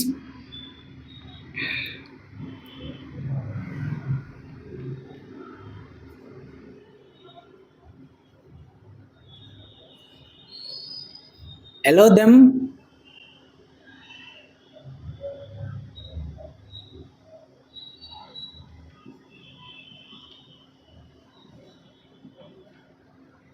until their capacity, వాళ్ళ సామర్థ్యం వరకు వాళ్ళని మనం అలో చేయాలి. అప్పుడు వాళ్ళు జనరేట్ చేసినప్పుడు ఏదైతే ఆ ప్రొడక్టివిటీ ఉంటుందో అది వస్తు రూపంలో కానీ డబ్బు రూపంలో కానీ సడన్గా విపత్తులు వచ్చినప్పుడు అవి ఉపయోగపడతాయి. నువ్వు అక్కడ బిల్లు పేరుతో వాడిని సగానికి కొడితే వాడి ప్రొడక్టివిటీ తగ్గిపోయింది. నీకు సడన్గా విపత్తులు వచ్చినప్పుడు వాళ్ళనే నువ్వు కొడితే వాళ్ళు ఇవ్వలేరు. ఉన్నదానికన్నా ఎక్కువ తీసుకోవటం అకౌంట్ ఓవర్డ్రాన్ అంటే, ఎక్కువ అడగటం. నెక్స్ట్ అద్భుత లోహం. ఈ అద్భుత లోహం అనే కాన్సెప్టు ఇక్కడే main. Direct 13/289 if I am not wrong. 13/289 directive ఏదైతే వస్తుందో ఆ డైరెక్టివ్ వచ్చినప్పుడు కొన్ని 10 రూల్స్ ఫామ్ చేస్తారు కదా. ఏంటి ఆ 10 రూల్స్? ఎవడు ఉన్న ఉద్యోగం మారడానికి లేదు, అందరికీ ఒకటే జీతం, అందరూ ఒకే కంపెనీలో పనిచేయాలి సచ్చే వరకు, ఎవరికి నష్టం వచ్చినా కష్టం వచ్చినా ఈ జీతం అంతా తీసుకుపోయి వాళ్ళకి ఇవ్వాలి, ఎవడో కొత్త మెటల్స్ కానీ కొత్త ఆవిష్కరణలు చేయడానికి వెళ్ళలేదు, ఉన్నవే వాడుకోవాలి. అలాగే ఎవడైతే వాడు సొంతగా కనిపెట్టాడో ఆవిష్కరణ, ఆ ఫార్ములాస్ని కానీ ఆ డిజైన్ కానీ వేరే వాళ్ళకు కూడా అప్పచెప్పాలి. అప్పుడు అది నువ్వు కనిపెట్టిన మెటల్ని వాళ్ళు కూడా కనిపెడతారు. అంటే నీ పేటెంట్ కాపీ రైట్స్ ఏవైతే ఉంటాయో అవి వాళ్ళకు కూడా ఇవ్వాలి. అంటే you does not have any own copy rights or any patents on anything, అన్ని గవర్నమెంట్కి అప్పచెప్పాలి. ఇది జాతీయం కాన్సెప్టు. ఇది చేసినప్పుడు ఈ అద్భుత లోహం కాన్సెప్ట్లో ఎవడైతే డాక్టర్ ఫెర్రిస్ ఉంటాడో, అంతకుముందు మొట్టమొదటిసారి వైట్ బ్లాక్మెయిల్ చేశాడు, అతను మళ్ళీ వస్తాడు. ఏంటి 10/289 డైరెక్టివ్లో వన్ ఆఫ్ ది రూల్ అంటే ఎవడు కూడా తన యొక్క ఆస్తి మొత్తాన్ని తన సొంతంగా ఉంచుకోవడానికి లేదు, అన్ని గవర్నమెంట్కి అప్పచెప్పాలి. ఆ గవర్నమెంట్కి అప్పచెప్పే ప్రాసెస్లోనే వస్తాడు. ఇప్పుడు కూడా రేట్ డన్ నేను ఇవ్వను అంటాడు. అతను ఇవ్వను అని అంటే వీళ్ళకి అడిగే హక్కు ఉంది కానీ డిమాండ్ చేసే హక్కు లేదు. అతను కోర్టులో కేసు వేయొచ్చు, ఇదంతా ప్రాసెస్ జరుగుతుంది. అతను తిరగబడాలనుకున్నాడు, తిరగబడి ప్రజల చైతన్యం తీసుకొద్దామని అనుకుని డిసైడ్ అయ్యాడు కూడా రేట్ డన్. కానీ ఈ ఫెర్రిసు తాను తీసుకొచ్చిన ఒక డాక్యుమెంట్స్లోంచి, ఆ బ్యాగ్లోంచి కొన్ని ఫొటోస్ తీసి కొన్ని డీటెయిల్స్ తీసి ఆ టేబుల్ ముందు పెడతాడు. ఏంటి అని అంటే అవి డేగ్నీతో తిరిగినవి కాదు, డేగ్నీతో గడిపిన ఏవైతే ప్రదేశాల్లో డేగ్నీతో గడుపుతాడో ఆ హోటల్ కానీ ఆ డీటెయిల్స్, ఎక్కడెక్కడ వాళ్ళు ట్రైన్ రిజర్వేషన్ చేసుకున్నారు, ఇవన్నీ. తన భార్య అంతకు నెల రోజుల క్రితం నుంచే న్యూయార్క్ నగరానికి ఎక్కడికో టూర్కి వెళ్తుంది. ఎప్పుడు వెళ్ళదు, ఎప్పుడు లేనిది వెళ్ళింది ఏంటి అని అనుకుంటాడు. సో తనకు అర్థమైపోతుంది రేయడానికి. లిల్లీ అని వెళ్ళి జేమ్స్ ట్యాగర్ట్కి ఇన్ఫామ్ చేసింది ఈ డీటెయిల్స్ అన్నీ. జేమ్స్ ట్యాగర్ట్ ఆ డీటెయిల్స్ మొత్తాన్ని డాక్టర్ ఫెర్రీస్కి ఇచ్చాడు. డాక్టర్ ఫెర్రీస్ ఆ డీటెయిల్స్ని పట్టుకొని ఇప్పుడు బ్లాక్మెయిల్ చేయడానికి దగ్గరకు వచ్చాడు. ఆ బ్లాక్మెయిల్ చేసే ప్రాసెస్లో చేసేదేమి లేక ఒక వ్యక్తి గౌరవాన్ని కాపాడడానికి, తన కోసం తనతో గడిపిన ఒక వ్యక్తి ఒక గౌరవం, ప్రజల్లో ఇలా అవమానానికి గురి కావడం నాకు ఇష్టం లేదు కాబట్టి తాను నమ్మిన వాల్యూస్ ఏవైతే ఉంటాయో వాటిని బేస్ చేసుకొని తన ఆస్తి మొత్తాన్ని గవర్నమెంట్కి ఇచ్చేస్తాడనమాట. దట్ మీన్స్ తాను ఈ అద్భుత లోహం అనే కాన్సెప్ట్లో చెప్పాలనుకుంటున్న మెయిన్ విషయం ఏంటంటే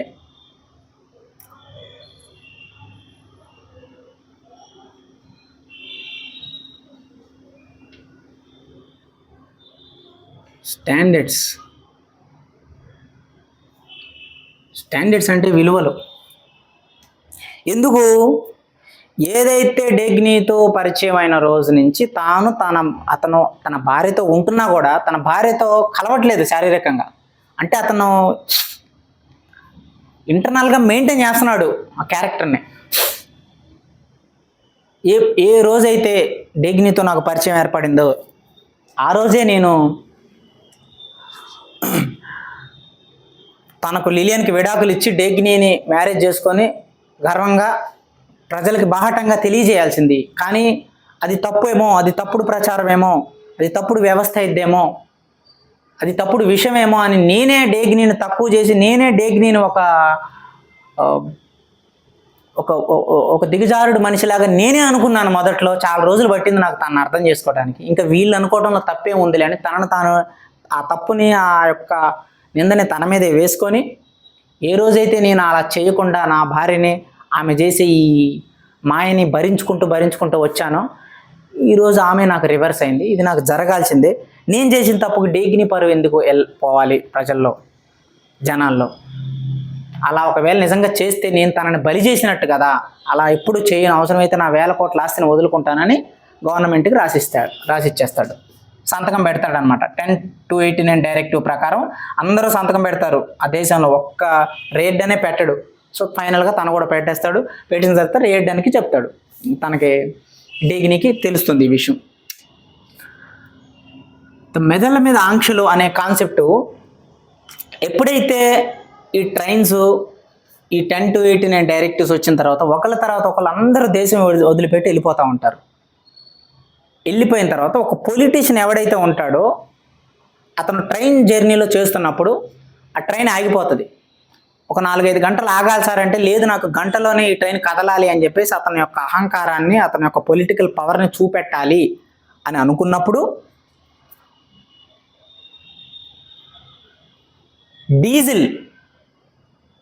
డీజిల్ ఇంజిన్తో నడిచే ఒక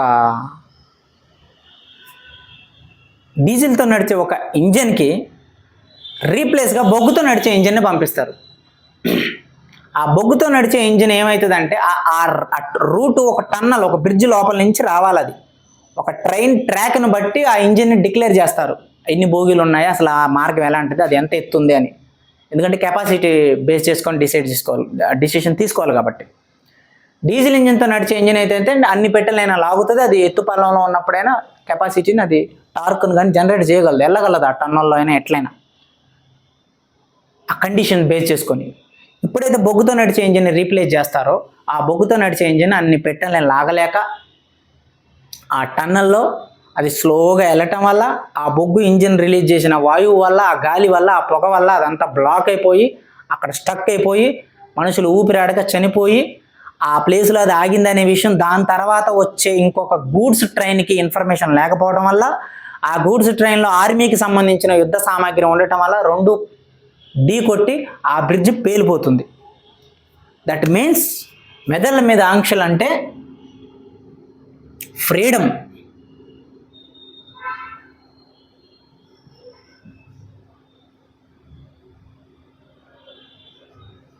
freedom society, I think freedom society correct word కాదు.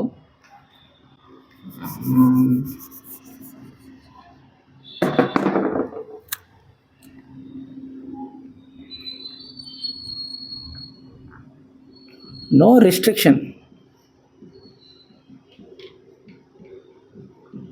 Restrictions on intelligence. మనిషి ఇంటెలిజెన్స్ మీద నువ్వు రిస్ట్రిక్ట్ చేసినప్పుడు చివరికి ఇలాంటి పరిస్థితులే వస్తాయి అని చెప్పటమే ఈ మెదళ్ళ మీద ఆంక్షలు అనే ఉద్దేశం. ఎందుకంటే నువ్వు ఎంత పొలిటికల్ వ్యక్తివైనా, నీకు ఎంత పవర్ ఉన్నా సరే, ఒక వ్యవస్థ నడవాలనుకున్నప్పుడు ఆ వ్యవస్థలో పనిచేసే ఇంజనీర్లు కానీ ఆ వ్యవస్థను నడిపించే వ్యక్తుల యొక్క ప్రోటోకాల్స్ని నువ్వు బేస్ చేయాలి. ఎప్పుడైతే నువ్వు అహంకారం చూపించి నాకు గంటలో కావాలని నువ్వు వాళ్ళని ఒత్తిడి చేసావో, ఆ ఒత్తిడి చేయటం వల్ల నీకు కావాల్సిన ఇంజిన్ వచ్చింది, దానివల్ల నువ్వు ఆనందం పొందావు, నేను పని చేశాను, నా పవర్ పని చేసింది, వీళ్ళందరూ రప్పించాను. కానీ చివరికి ఏమైంది, నువ్వు రాంగ్ స్విచ్ నొక్కావు, అక్కడ కావాల్సిన ఇంజిన్ రాలేదు, దానికి ఆల్టర్నేటివ్గా ఉన్న ఇంజిన్ ఏదో పంపారు. ఎందుకు? నువ్వు తొందర పెట్టావు వాళ్ళని, నువ్వు అధికారం చూపించావు. అదే డెగ్నిటీ గట్ట ఆ ప్లేస్లో ఉండుంటే రివోల్ట్ అయ్యేది. నువ్వు ఎంత గొప్పవాడవైనా సరే డీజిల్ ఇంజిన్తో నడిచే ఇంజిన్కి రీప్లేస్గా బొగ్గు ఇంజిన్ పంపించను, ఎందుకంటే దానివల్ల ప్రజల ప్రాణాలకే ప్రమాదం. A person power should not cost the others life అని గట్టిగా చెప్పేది. కానీ ఇక్కడ ఉన్న వాళ్ళు ఎవరు చెప్పలేపారు, ఎందుకంటే పొలిటికల్ వ్యవస్థ మీద వాళ్ళు ఆధారపడి వాళ్ళ మోచేతి నీళ్ళు దాగి బతికేతానికి వీళ్ళు అలవాటు పడ్డారు కాబట్టి వాళ్ళు ఎదిరించలేకపోయారు. వాళ్ళకి తెలుసు జేమ్స్ టేగట్కి అక్కడ పనిచేస్తున్న వైస్ ప్రెసిడెంట్ వీళ్ళందరికీ తెలుసు, ఎందుకంటే డేగిని వెళ్ళిపోయిన తర్వాత వీళ్ళు చేస్తున్నారు కాబట్టి, నడిపిస్తున్నారు కాబట్టి టేగట్ ట్రాన్స్ కాంటినెంటల్ వాళ్ళకి తెలుసు బొగ్గింజంతో నడిపిస్తే ఇలా ప్రాణాలన్నీ పోతాయని. But they don't care. వాళ్ళకి ఒక రాజకీయ నాయకుడిని సంతృప్తి పరచడమే వాళ్ళకి ముఖ్యం, ఎవడెంతమంది చచ్చిపోయినా వాళ్ళకి సంబంధం లేదు. కానీ డేగిని టేగట్ రియడ్డన్ వీళ్ళు ఎట్లా కాదు.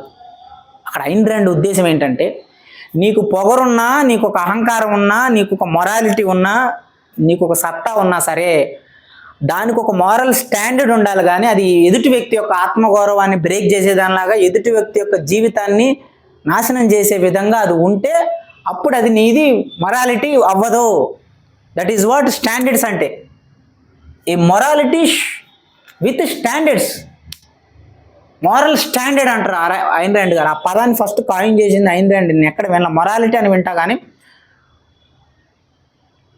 మోరల్ స్టాండర్డ్స్ అని అంటుంది Ayn Rand.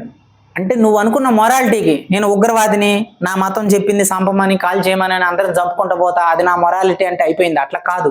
What is the cause? నువ్వు ఎందుకు చంపుతున్నావు? అసలు నీ ఉద్దేశం ఏంటి? ఒక వ్యక్తి కొన్ని వందల మంది ప్రాణాలను తీశాడు, అందుకని నేను చంపుతున్నా అంటే అట్లీస్ట్ నీ మొరాలిటీలో ఒక స్టాండర్డ్ ఉంది. అట్లా కాదు, నా దేవుడు చెప్పాడు చంపమని అని చెప్పి చంపితే అది నీ మొరాలిటీ అవ్వచ్చు, but there is no standards, అందులో విలువలు లేవు. సో ఆ పాయింటే మోరల్ స్టాండర్డ్స్ అంటుంది ఐన్ ర్యాండ్. సో ఆ కాంటెక్స్ట్లోనే నువ్వు రాజకీయ నాయకుడు అయినా సరే నీ పవర్ని చూపించాలని చూపించావు, వీళ్ళందరూ ఒప్పుకొని ఆ ఇంజన్ని పంపిస్తారు, చచ్చిపోతారు. ఆ ప్లేస్లో డేగిని ఉంటే పంపించదు. నువ్వు పొలిటికల్ పవర్ అయినా సరే ఇక్కడ ప్రోటోకాల్ ఉంటుంది. ఇప్పుడు వేరే ఇంజిన్ పంపిస్తే వాళ్ళందరూ ప్రాణాలు పోతాయి, అప్పుడు ఎవరు రెస్పాన్సిబిలిటీ, ఎవడు అకౌంటబిలిటీ అని ఉంటుంది. అంటే వీళ్ళందరూ పైకి చూడటానికి అహంకారుల్లాగా ప్రజలు సమానత్వాన్ని పట్టించుకోకుండా వాళ్ళ పని లక్ష్యంగానే బతుకుతారు అని చెప్పేసి చూసే వాళ్ళకి వీళ్ళు ఏదో దోపిడీదారులా కనిపిస్తారు. కానీ వాళ్ళు ఏ రోజు వాళ్ళ స్వార్థం కోసం ఎదుటి వాళ్ళ ప్రాణాలను కానీ ఎదుటి వాళ్ళ జీవితాన్ని కానీ నాశనం చేయలేదు. కానీ ఎవరైతే మేము ప్రజల కోసం బతుకుతున్నాం, మీకోసం ఇది చేస్తున్నాం అన్న వాళ్ళే ఎక్కువ ప్రజలకు నష్టం చేశారు. 8వ చాప్టర్ మా ప్రేమ సాక్షిగా. ఈ మా ప్రేమ సాక్షిగా అనే కాన్సెప్ట్ ఏంటంటే the conflict resolved.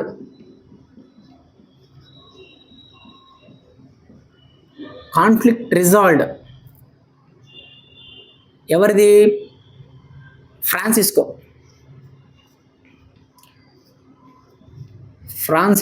Conflict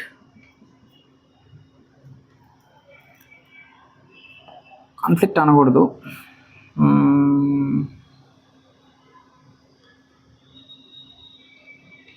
revealed he secret. ఎందుకు నువ్వు ఇట్లా తయారయ్యావు, ఎందుకు నువ్వు ప్లే బాయ్గా తయారయ్యావు అని డేగిని మొదటి నుంచి అడుగుతూ ఆ బాధని భరిస్తూ ఒక లక్ష్యంతో 15 సంవత్సరాలు 14 సంవత్సరాల వయసు నుంచి ఒక ఐడియల్ మ్యాన్ అవుతాడు అనుకుని ఊహించిన వ్యక్తి ఇలా ఎందుకు అయిపోయాడని తనలో తాను ఎన్నో రోజులు సంఘర్షణ పడి ఆ పెయిన్ని తనకిచ్చాడు కదా, తాను ఆ బాధని భరించేలా ఆ బాధను తనకిచ్చాడు కదా ఫ్రాన్సిస్కో డేగిని ఎప్పుడు అడిగినా మళ్ళీ తర్వాత చెప్తా ఇప్పుడు చెప్పలేను అంటాడు కదా.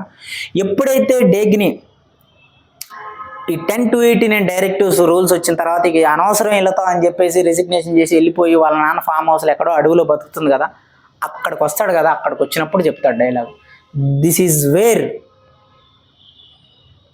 అందుకే నేను ఈ సమాజం నుంచి క్విట్ అయ్యాను.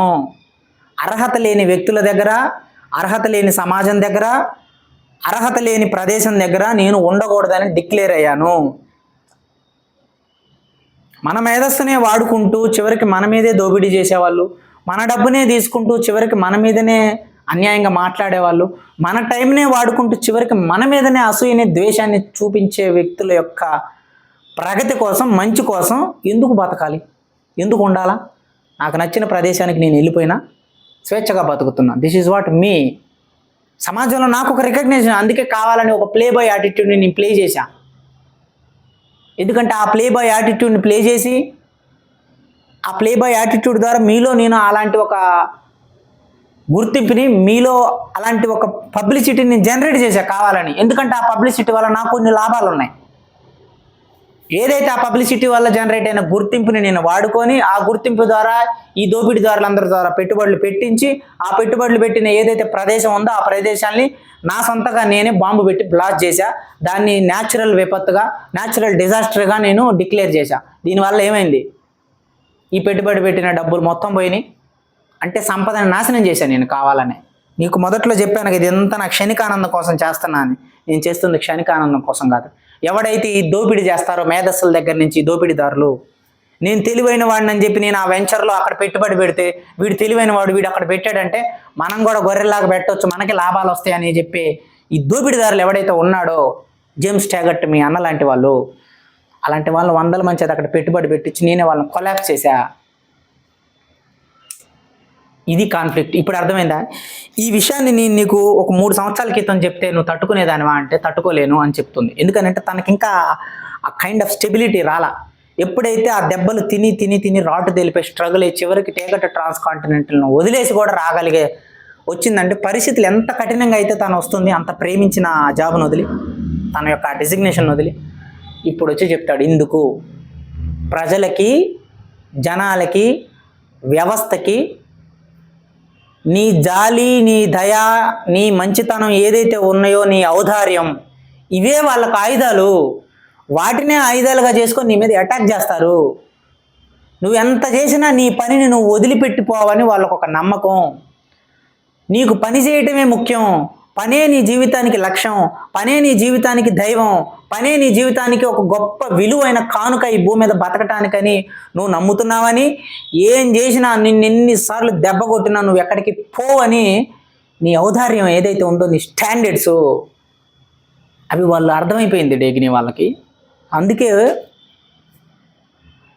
నువ్వేం చేసినా వదిలి వెళ్ళావు అని చెప్పి వాళ్ళకి తెలుసు. అందుకే ఇన్నిసార్లు వాళ్ళు నిన్ను దెబ్బ కొడుతూ ఉంటారు. నువ్వేం చేస్తే అందులో వచ్చిన ప్రతిఫలాన్ని వాళ్ళు తీసుకుంటారు. నువ్వు ఏ పని వాళ్ళకి ఆపోజిట్గా చేయాలనుకుంటే దానికి అడ్డు తగులుతారు. ఏదైతే డబ్బును సృష్టిస్తావో అది మొత్తం మళ్ళీ వాళ్ళే తీసుకుంటారు. ఇంత కాన్ఫ్లిక్ట్ నువ్వు ఫేస్ చేయడానికి కారణం నీ జాలి, నీ దయ, నీ ఔదార్యం. ఇవే. ఇప్పుడు అర్థమైందా నీకు? అందుకే నేను వదిలేశాను, క్విట్ అయ్యాను నేను సొసైటీ నుంచి. ఈ అన్డిజర్వ్డ్ వ్యక్తుల మధ్య నేను ఉండడానికి క్విట్ అయ్యానని క్లారిటీ ఇస్తాడు. ఆ క్లారిటీ ఇచ్చే ప్రాసెస్లోనే ఇన్ని రోజులు తనని బాధ పెట్టినందుకు సారీ చెప్తూ ఇది రీజను చెప్పలేకపోయాను, ఎందుకంటే ఒకప్పుడు చెప్తే నువ్వు తట్టుకునే శక్తి, అర్థం చేసుకునే ఆలోచన స్థాయి నీకు లేదు, ఇప్పుడు వచ్చింది. Now you have a wisdom to understand what I'm saying అని. అందుకే మా ప్రేమ సాక్షిగా అని చెప్పాడు. అంటే తను బాధపడిన అన్నిటికీ సారీ చెప్తూ. ఈ చెప్పిన తర్వాత 9వ చాప్టర్లో ఎప్పుడైతే అతను చెప్తాడో, ఆ చెప్పిన తర్వాత ఈ ట్రైన్ టన్నల్లో ఒక పెద్ద ప్రమాదం జరిగిందని చెప్పి తనకు తెలుస్తుంది ఆ రేడియో అనౌన్స్మెంట్లో. ఈవెన్ దో ఫ్రాన్సిస్కో అంత చెప్పినా సరే, ఒక్కసారిగా తాను తండ్రి కట్టిన ఆ బ్రిడ్జి కూలిపోయింది, తాను ప్రేమించి ఆరాధించి దైవంలా భావించిన తన పని, తన టేగట్ ట్రాన్స్కాంటినెంటల్ వ్యవస్థలో ఇలాంటి జరిగిందని ఎప్పుడైతే వింటదో ఒక్క క్షణం తాను పరిగెత్తుకుంటూ మళ్ళీ కారు తీసుకొని బయలుదేరుతుంది. అప్పుడు ఫ్రాన్సిస్కో అరుస్తూనే ఉంటాడు, వెళ్ళొద్దు అని. అయినా వినదు. సో వెళ్తుంది. వెళ్ళిన తర్వాత ఇమీడియట్గా యాక్షన్ తీసుకొని ఎక్కడెక్కడైతే ప్రాబ్లమ్స్ ఉన్నాయో వాటి మొత్తాన్ని ఎట్లా రిజాల్వ్ చేయాలో, ఏం చేయాలనేది మొత్తం ఎడ్డీ విల్లర్స్గా చెప్పి సమస్యను మొత్తాన్ని 1 వీక్లో మొత్తం దాని ప్యాటర్న్ ఎట్లా డిజైన్ చేయాలని ఎడ్డీ విల్లర్స్కి చెప్తుంది. చెప్పి రేడన్తో కలిసి డానియల్స్ దగ్గర కలవటానికి బయలుదేరుతుంది. అప్పుడు బయలుదేరడానికి వెళ్ళే ముందు రేడన్తో కలిసినప్పుడు అదే టైంలో ఫ్రాన్సిస్ కూడా అక్కడ ఉంటాడు. సో ఆ కన్వర్జేషన్లో ఏం జరిగింది అనేది మనందరికీ తెలుసు చాప్టర్లో. నువ్వు ఎందుకు ఇక్కడ ఉన్నావు అంటాడు, కొడతాడు రేడన్ ఫ్రాన్సిస్కోని. ఫ్రాన్సిస్కో తిరిగి ఏమీ అనడు. ఏమీ అనకుండా, ఎందుకనంటే ఫ్రాన్సిస్కోకి డేగ్నీకి సంబంధం ఉందనే విషయం రేడన్కి తెలియదు. రేడన్కి డేగ్నీతో సంబంధం ఉందనే విషయం ఫ్రాన్సిస్కోకి తెలియదు. ఎందుకంటే డేగ్నీ ఈ విషయం షేర్ చేసుకోలేదు. దానివల్ల రేర్డన్కి వచ్చిన ఆవేశానికి తప్పు లేదు అని చెప్పేసి మౌనంగా ఉంటాడు, రియాక్ట్ అవ్వడు, చాలా పీస్ఫుల్గా ఉంటాడు. ఆ దెబ్బ తిని కూడా నార్మల్గా ఉంటాడు. ఆ క్షణం డేగ్ని ఒక మనిషి అర్థం చేసుకునే కెపాసిటీ, ఒక మనిషి సిచ్యువేషన్ అర్థం చేసుకునే సత్తా, ఒక మనిషి జీవితంలో ఎన్ని కష్టాలు చూస్తే ఇలాంటి ఒక స్టెబిలిటీ వస్తుంది. కోట్ల విలువ చేసే డియాంకోనియా వారసుడు ఫ్రాన్సిస్కో తిరిగి ఒక దెబ్బ కొడితే రేర్డన్ కొట్టగలడు. కానీ ఎందుకు కొట్టలేదనంటే తాను అక్కడ జరిగిన సిచ్యువేషన్లో ఉన్న లాజిక్ని, అందులో ఉన్న అతని యొక్క న్యాయబద్ధమైన ఆవేశాన్ని తను అర్థం చేసుకున్నాడు. అంత కొట్టినా సరే చాలా నార్మల్గా ఉన్నాడు. అంటే బాధ కానీ, భయం కానీ, అపరాధ భావన కానీ, గిల్ట్ కానీ ఏమీ లేదు అతని ఫేస్లో. ఫ్రాన్సిస్కో తన జీవితంలో సాధించింది ఇదేనా? ఒక ఫేస్లో ఒక కాన్ఫ్లిక్ట్ లేదు, ఒక కన్ఫ్యూజన్ లేదు, ఒక బాధ లేదు. తను కొట్టిన దెబ్బని యాక్సెప్ట్ చేశాడు. ఎందుకనంటే అందులో అతను తప్పు లేదు, ఇది డేగ్నీదే తప్పు. ఈవెన్ ఒకవేళ డేగ్నీతో రేయడానికి సంబంధం ఉన్నా అది తన choice. Who I'm to question అని చెప్పేసి కూడా తన పరిధి తాను అర్థం చేసుకొని రెగ్యులర్గా ఉన్నాడు. That is a maturity. అది తను సాధించిన విజయం. ఫ్రాన్సిస్కో ఇన్ని రోజులు తన జీవితంలో తను సాధించిన విజయం ఇదా? ఈ విజ్డమ్ని, ఈ క్లారిటీని సాధించాడు అని ఆ ఫేస్ చూసినప్పుడు, ఆ దెబ్బతిని రక్తం కారుతున్న టైంలో కూడా అతను అలా రిలాక్స్డ్గా గోడ దగ్గర నుంచి నుంచొని ఉన్న ఫేస్ని చూసినప్పుడు తాను డేగ్ని అది ఫీల్ అవుతుంది. అది మొదటి విషయం. రెండవది, ఈ చాప్టర్లో డేగ్ని బయలుదేరుతుంది డానియల్స్ కోసం, రేయడానికి చెప్తుంది మళ్ళా కలుద్దామని. ఎడ్డీ విల్లర్స్కి ఏం చేయాలి, ఎట్లా చేయాలి, దాన్ని ఎట్లా సాల్వ్ చేయాలి, ఆ బ్రిడ్జ్ టన్నల్ పేలిపోయింది కదా, దాన్ని మళ్ళీ ఎట్లా ఫామ్లోకి తీసుకురావాలనే విషయాన్ని చెప్పి ప్రోటోకాల్స్ అన్ని ఇచ్చి బ్లూ ప్రింట్ అంత ఇచ్చి వెళ్ళిపోతుంది. ఆ వెళ్ళిపోయిన తర్వాత ఎడ్డీ విల్లర్స్ క్యాంటీన్కి వస్తాడు, టైగర్ ట్రాన్స్ కాంటినెంటల్ క్యాంటీన్కి. ఆ క్యాంటీన్కి వచ్చి ఎప్పుడు ఆ క్యాంటీన్లో ఒక వ్యక్తితో మాట్లాడతాడు. ఆ వ్యక్తి పేరేంటి అనేది ఐన్ ర్యాండ్ గారు రివీల్ చేయాల.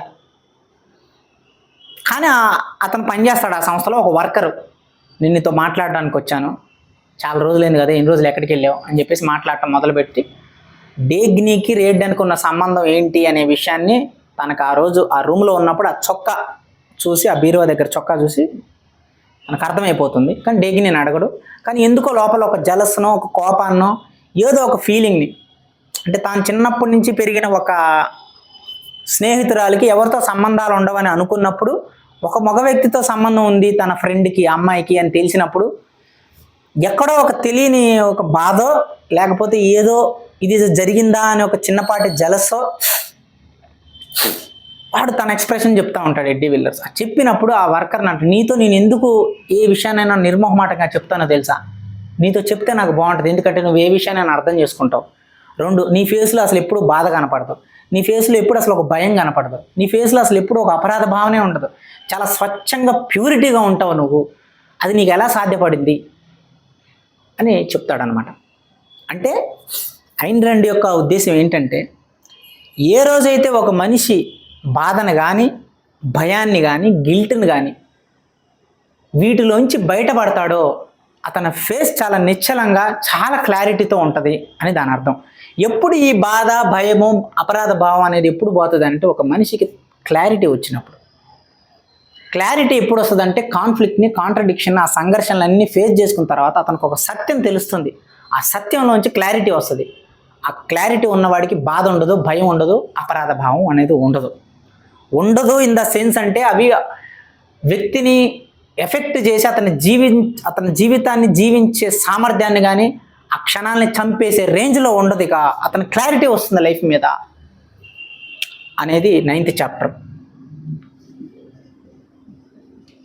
ఓకే, నెక్స్ట్ 10th చాప్టర్ వచ్చేసి డాలర్ గుర్తు. సో ఏంటి డాలర్ గుర్తు? ఈ డాలర్ గుర్తు అనేది ఫైనల్ చాప్టరు. సో డేనియల్ని కలవడానికి వెళ్తుంది ఫ్లైట్లో. వెళ్ళే టైంకి మిస్ అయిపోతాడు. కరెక్ట్గా అదే టైంకి ఏదైతే తాను ఊహించిందో జాన్ గల్ట్ వస్తాడు, ట్రైన్లో అతన్ని ఎక్కించుకొని తీసుకెళ్తాడు. తాను మొదట ట్రైన్లో తన కలవటానికి వెళ్తుంది. డానియల్ ఉన్న ప్లేస్కి ట్రైన్ మార్గంలో వెళ్తుంది. ట్రైన్ మధ్యలో ఆగిపోతుంది. మధ్యలో ఆగిపోయిన తర్వాత తను విమాన మార్గం తీసుకొని అక్కడికి వెళ్తుంది. దాని ద్వారా వెళ్తుంది. అయినా మిస్ అవుతాడు. అయితే మిస్ అయిన తర్వాత చాప్టర్ 10 అక్కడితో అయిపోతుంది. ఎందుకనంటే తాను వెళ్ళి ఒక లోయలో ల్యాండ్ అవుతుంది. ఆ లోయలో అందులో ఉన్న పెట్రోలు, ఇంజిన్ కానీ, డీజిల్ కానీ, వాట్ ఎవర్ ఇట్ మేబీ, ఆ ఇంధనం అయిపోయి అక్కడ ల్యాండ్ అవుతుంది. ఆ ల్యాండ్ అయినప్పుడు జాన్ గాల్ట్ ఎవరు అని అరుస్తుంది. ఎందుకంటే తనకంత ఓటమి, అసలు ఎంత ప్రయత్నించినా ఎవడు అని అరుస్తుంది. ఆ పరిస్థితిని క్రియేట్ చేస్తున్నాడు అని. ఆఖరికి ఉన్న ఒకే ఒక్క వ్యక్తి ఒక హోప్ను కూడా తీసుకెళ్ళిపోయాడు అని. ఆ ల్యాండ్ అయ్యే టైంలో జాన్ గాల్ట్ ఎవరైనా అరుస్తుంది. చాప్టర్ 10 అక్కడితో అయిపోతుంది. సో తనకేమైనా ప్రమాదం జరిగిందా, అసలు తను బతుకుందా, అక్కడ ఏం జరిగింది అనేది మనకి ఇంకా తెలియదు. We have to see. అయితే ఆ ట్రైన్ జర్నీ ఆగిపోనంత వరకు ఒక బిచ్చగాడు జెఫ్ ఎలెన్తో మాట్లాడుతుంది. ఒక బిచ్చగాడి రూపంలో అతను పరిచయం అవుతాడు. కానీ అసలు అతను అంతకుముందు ఎక్కడ పనిచేశాడు ఏంటి అని చెప్పేసి మొత్తం తన బ్యాక్ డ్రాప్ అంతా కనుక్కుంటే we already discussed. 19th century మోటార్లో 20 ఏళ్ళు అతను పనిచేశాడు. ఆ పని చేసినప్పుడు ప్రజల్ని బానిసల్లాగా, ప్రజల సామర్థ్యానికి మేరకు జీతాలు ఇవ్వకుండా, ఎవడు కూడా వాడి జీవితం మొత్తాన్ని ఎదుటివాడి అనారోగ్యం కోసం బతకాలి, వాడి అనారోగ్యాన్ని నువ్వు సాల్వ్ చేయాలి, వాడి కష్టాలను నువ్వు పంచుకోవాలి, వాడి బాధల్ని, వాడి ఏడుపు గొట్టు మొఖాలని నువ్వు తీసుకొని బతకాలి, ఇదే మీ లక్ష్యం, శాసనం అని చెప్పేసి డిక్లేర్ చేసి ఆ స్టార్నెస్ వారసులో 10,000 మందిని ఆ రూమ్లో కూర్చోబెట్టి వాళ్ళ చట్టాలు డిక్లేర్ చేసి అట్లా నడిపిస్తున్న టైంలో ఒక సన్నగా పొడుగ్గా ఉన్న ఒక వ్యక్తి చేయెత్తి, నేను ఇక నుంచి దీనికి ఒప్పుకోను, నడిపించను అని అన్నప్పుడు, ఏం చేస్తావు నువ్వు అన్నప్పుడు, ప్రపంచం మోటార్ని ఆపేస్తానని ఒక వ్యక్తి అని ఆ వ్యక్తి బయటికి వెళ్ళిపోతాడు. ఆ వ్యక్తి అన్నది నిజమేనేమో, అప్పటి నుంచి ఒక్కొక్కడు వెళ్ళిపోతూ ఉన్నాడు మేడం, మేబీ అతనే జాన్ గాల్ట్ ఏమో అని చెప్తాడు ఈ జెఫ్ ఎలెన్ డేగ్నీకి. ఆ డిస్కషన్ అయిపోయిన తర్వాత ట్రైన్ ఆగిపోతుంది. ట్రైన్ ఆగిపోయిన తర్వాత కెల్లాగ్తో మాట్లాడుకుంటే, కెల్లాగ్ చాలా రోజుల తర్వాత కలుస్తాడు. ఆ కెల్లాగ్ జోబులోంచి ఒక సిగరెట్ తీసి తనకి ఇస్తున్నప్పుడు అది మీద డాలర్ గుర్తు ఉంటుంది. ఆ డాలర్ గుర్తు కేన్ డెనేగర్ దగ్గర చూస్తుంది. ఆ డాలర్ గుర్తు రాబర్ట్ స్టాడ్లర్ దగ్గర చూస్తుంది. ఆ డాలర్ గుర్తు ఎల్లిస్ వైట్ దగ్గర చూస్తుంది. అదే డాలర్ గుర్తు మళ్ళీ కెల్లాగ్ దగ్గర చూస్తుంది. అంటే వీళ్ళందరూ ఒక దగ్గరికి వెళ్తున్నారు, ఒక దగ్గరే ఉంటున్నారు అనే క్లారిటీ తనకు వచ్చింది. కానీ ఎక్కడ ఏంటి అని అడిగితే ఎవడు ఆన్సర్ చెప్పడం. సో అప్పుడు తాను ఆ కెల్లాగ్తో కొంత దూరం వెళ్ళిన తర్వాత ఒక జెట్ని, ఒక ఎయిర్ప్లేన్ అందుకొని ఆ ఎయిర్పోర్ట్లో తాను ఆ విమానం ఎక్కేటప్పుడు కెల్లాగ్, ఇది పాడైపోయిన విమానం, చాలా ప్రమాదకరమైన పరిస్థితిలో ఉంది ఇది, అయినా నువ్వు రిస్క్ తీసుకుంటున్నావు, నీకేమైనా అయితే ఏం చేయాలన్నప్పుడు, ఎడ్డీ విల్లర్స్కి చెప్పు నాకేమన్నా జరిగితే, మొదటిది. 2, జెఫ్ ఎలెన్కి నేను ఉద్యోగం ఇస్తాను మాట ఇచ్చాను ఇందాక, ఖచ్చితంగా అతనికి ఇవ్వు అని అంటుంది. అన్నప్పుడు మరి ఇంకంతేనా అని అతను అంటాడు. అన్నప్పుడు తనకు గుర్తొస్తుంది రేర్డన్ విషయం. సరే రేర్డన్కి కూడా ఏం జరిగిందో చెప్పు, నేను చెప్పమన్నానని కూడా చెప్పు అని అంటుంది. That is what the point ఇక్కడ. ఎడ్డీ విల్లర్స్కి నాకేమైనా జరిగితే ఎడ్డీ విల్లర్స్కి చెప్పు అన్నది, నేను చెప్పమన్నానని చెప్పు అనలా. నాకేమైనా జరిగితే జెఫ్ ఎలెన్కి ఉద్యోగం ఇవ్వమని చెప్పు, ఎడ్డీ విల్లర్స్కి ఉద్యోగం ఇవ్వమని చెప్పు అని అన్నది. అంటే అక్కడ లవ్ అనేది లేదు, కేవలం అతని మీద రెస్పెక్ట్ ఉంది. ఎడ్డీ విల్లర్స్ మీద, తన సహ ఉద్యోగిగా, చిన్ననాటి స్నేహితుడిగా. A respect is different from love. కానీ రేర్డన్ మీద రెస్పెక్ట్తో పాటు లవ్ ఉంది. అందుకే నేను చెప్పమన్నానని కూడా చెప్పు అన్నది. నేను అనేది ఎంటర్ అయింది అక్కడ. నేను అంటే there is a some interest, separate interest. ఆ సపరేట్ ఇంట్రెస్ట్, ఆ లవ్వే ఆ రేర్డన్కి నేను చెప్పమన్నానని చెప్పని మెన్షన్ చేయడం అనే దానికి స్పెషల్ రికగ్నైజేషన్ అనమాట. ఇంకంతకు మించి ఏం చెప్పగలదు? తన ప్రయత్నంలో తను చనిపోయింది, దానికి రేర్డన్ ఏం చేస్తాడు? నీకోసం మళ్ళీ పుడతా, మన ఇద్దరం మళ్ళీ జన్మలో అంటూ ఉంటే మళ్ళీ గొప్ప ప్రేమికులు కాబట్టి ఇంత ఓవర్ యాక్షన్ డైలాగులు ఏం లేవు. నాకేమైనా జరిగితే రేర్డన్ కూడా చెప్పు, నేను చెప్పమన్నానని చెప్పు అన్నది. నేను చెప్పమన్నాను అని అంటే ఆ నేను చెప్పమన్నానే దాంట్లోనే తనకున్న లవ్ కానీ, తనకున్న ఇంట్రెస్ట్ ఏదైతే ఉందో తన మీద, రేర్డన్ మీద, అది తెలుస్తుంది. అంటే ఆ మధ్య చాలా క్రిస్టల్ క్లియర్గా ఉంటుందన్నమాట. ఐన్ ర్యాండ్ యొక్క ఎక్కువ యాక్షన్స్ ద్వారానే ఎక్స్ప్రెస్ అవుతుంది, కానీ డైలాగులు, ఉట్టి మాటలు ఇట్లాంటి ద్వారా అక్కడ ఎక్స్ప్రెషన్ చెప్పాలనుకోలేదు. ఆ డాలర్ గుర్తు అనేది ఎందుకు ఈ చాప్టర్కి పేరు పెట్టారంటే the money making concept. Money making అంటే సంపదని సృష్టించడం అనే కాన్సెప్ట్ ఫస్ట్ అమెరికా దేశమే కనిపెట్టింది. ఈ అమెరికా దేశం ఈ డాలర్, ఈ మనీ మేకింగ్ అనే కాన్సెప్ట్ పుట్టించటం వల్లనే ప్రతి వాడు తెలివితో బతకాలి, తెలివితో మనం సంపదన సృష్టించవచ్చు, మనం రివార్డ్ పొందొచ్చు, రికగ్నైజేషన్ పొందొచ్చు అనే వ్యవస్థ అందరికీ అన్ని ప్రపంచం నలుమూలలా పాకి అందరూ ఒకరికొకరు పోటీ పడే ఆరోగ్యకరమైన వాతావరణంలో ఇంత పురోగతి సమాజం సాధించిందనే దానికి సింబాలిక్గా డాలర్ గుర్తుని పెట్టారు. 2, ఎవరైతే కెల్లాగు, కేన్ డేనేగరు, రాబర్ట్ స్టాడ్లరు వీళ్ళందరి దగ్గర డాలర్ గుర్తుతో ఉన్న సింబల్ చూసిందో సిగరెట్, అది కూడా కెల్లాగ్ దగ్గర చూసింది కాబట్టి it is symbolism of John గాల్ట్గా కూడా డాలర్ గుర్తు అనేది చెప్పింది. So this is what the part 2 chapters యొక్క main elements. So what you understand here very clearly, ఇక్కడ మనం ఏం అర్థం చేసుకోవాలి అని అంటే, ఏదైతే భూమికి చెందిన మానవుడు అనే దాంట్లో మనిషి అనేవాడు ఈ భూమి మీద బతకటాన్ని ఎంజాయ్ చేయాలి. ఈ భూమి మీద బతికే ఆ బ్రతుకు ప్రాసెస్ని, ఆ లైఫ్ ప్రాసెస్ని ఎంజాయ్ చేయాలి. ప్రతిదాన్ని మనం అర్థంగా తీసుకొని దాన్ని బ్యూటిఫుల్గా దాన్ని అనుభూతి చెందాలి. ఒక కష్టం వచ్చినప్పుడు ఆ కష్టం ఎందుకు వచ్చిందని అనలైజ్ చేయాలి. అది మన తప్పిదం ద్వారా వచ్చిందా, అనుకోకుండా జరిగిందా అనే ఈ విజ్డమ్ ఏదైతే అనలిటికల్ థింకింగ్ ఉంటుందో, ఈ థింకింగ్లోంచి మనకు ఏదైతే ఒక క్లారిటీ వస్తుందో, ఆ క్లారిటీ మనకి జీవితంలో ఉండే ప్రాసెస్ని అర్థం చేసుకోవడానికి అవకాశం ఇస్తుంది. అది జీవితాన్ని అందంగా మారుస్తుంది అనేది పాయింట్.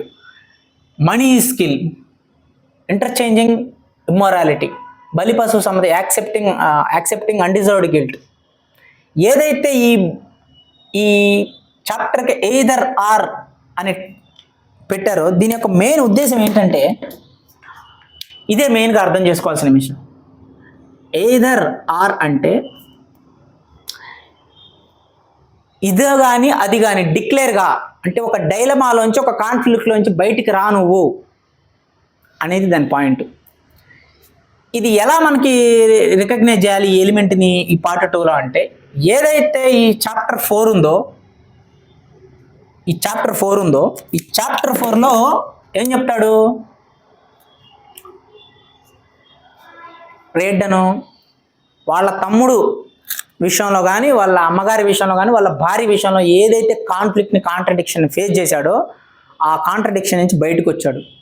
వాళ్ళకి ఏదైతే శాంక్షన్ సమ్మతిచ్చి నా మీద మీకు అధికారం ఉంది, మీరు నా మీద దాడి చేయండి, నన్ను ఇష్టం వచ్చినట్టు మాట్లాడండి అని భరించుకుంటూ వచ్చాడో దాని నుంచి అతను విత్డ్రా చేసుకున్నాడు అతని శాంక్షన్ని. దట్ మీన్స్ వాళ్ళ తమ్ముడు రేడ్డన్ లాంటి ఒక అన్న ఉండి, అంత బిలియనియర్కి తమ్ముడుగా పుట్టి కూడా అతను ఇన్నోవేటివ్గా ఆలోచించే అవకాశం ఉండి, డబ్బు ఉండి, ఏదైనా చెయ్యగలిగితే చేసే అవకాశాలు ఎన్నో ఉండి కూడా అవన్నీ వదిలేసి ఏమీ చేయకుండా అన్న సొంత కాళ్ళ మీద కష్టపడి బతుకుతుంటే అన్ననే కొడుతూ ఉండి, నువ్వు సమానత్వం లేదు, నీకు ప్రజల మీద జాలి లేదు, దయ లేదు అని ఒక ఫూలిష్, ఒక స్టాండర్డ్ లేని మాటలు మాట్లాడుకుంటూ ఎందుకు మాట్లాడుతున్నాడో, ఏం మాట్లాడుతున్నాడో క్లారిటీ లేకుండా అతని మీద ఒక గిల్ట్ని ఇంపోజ్ చేశారు కదా రేడ్డన్ మీద.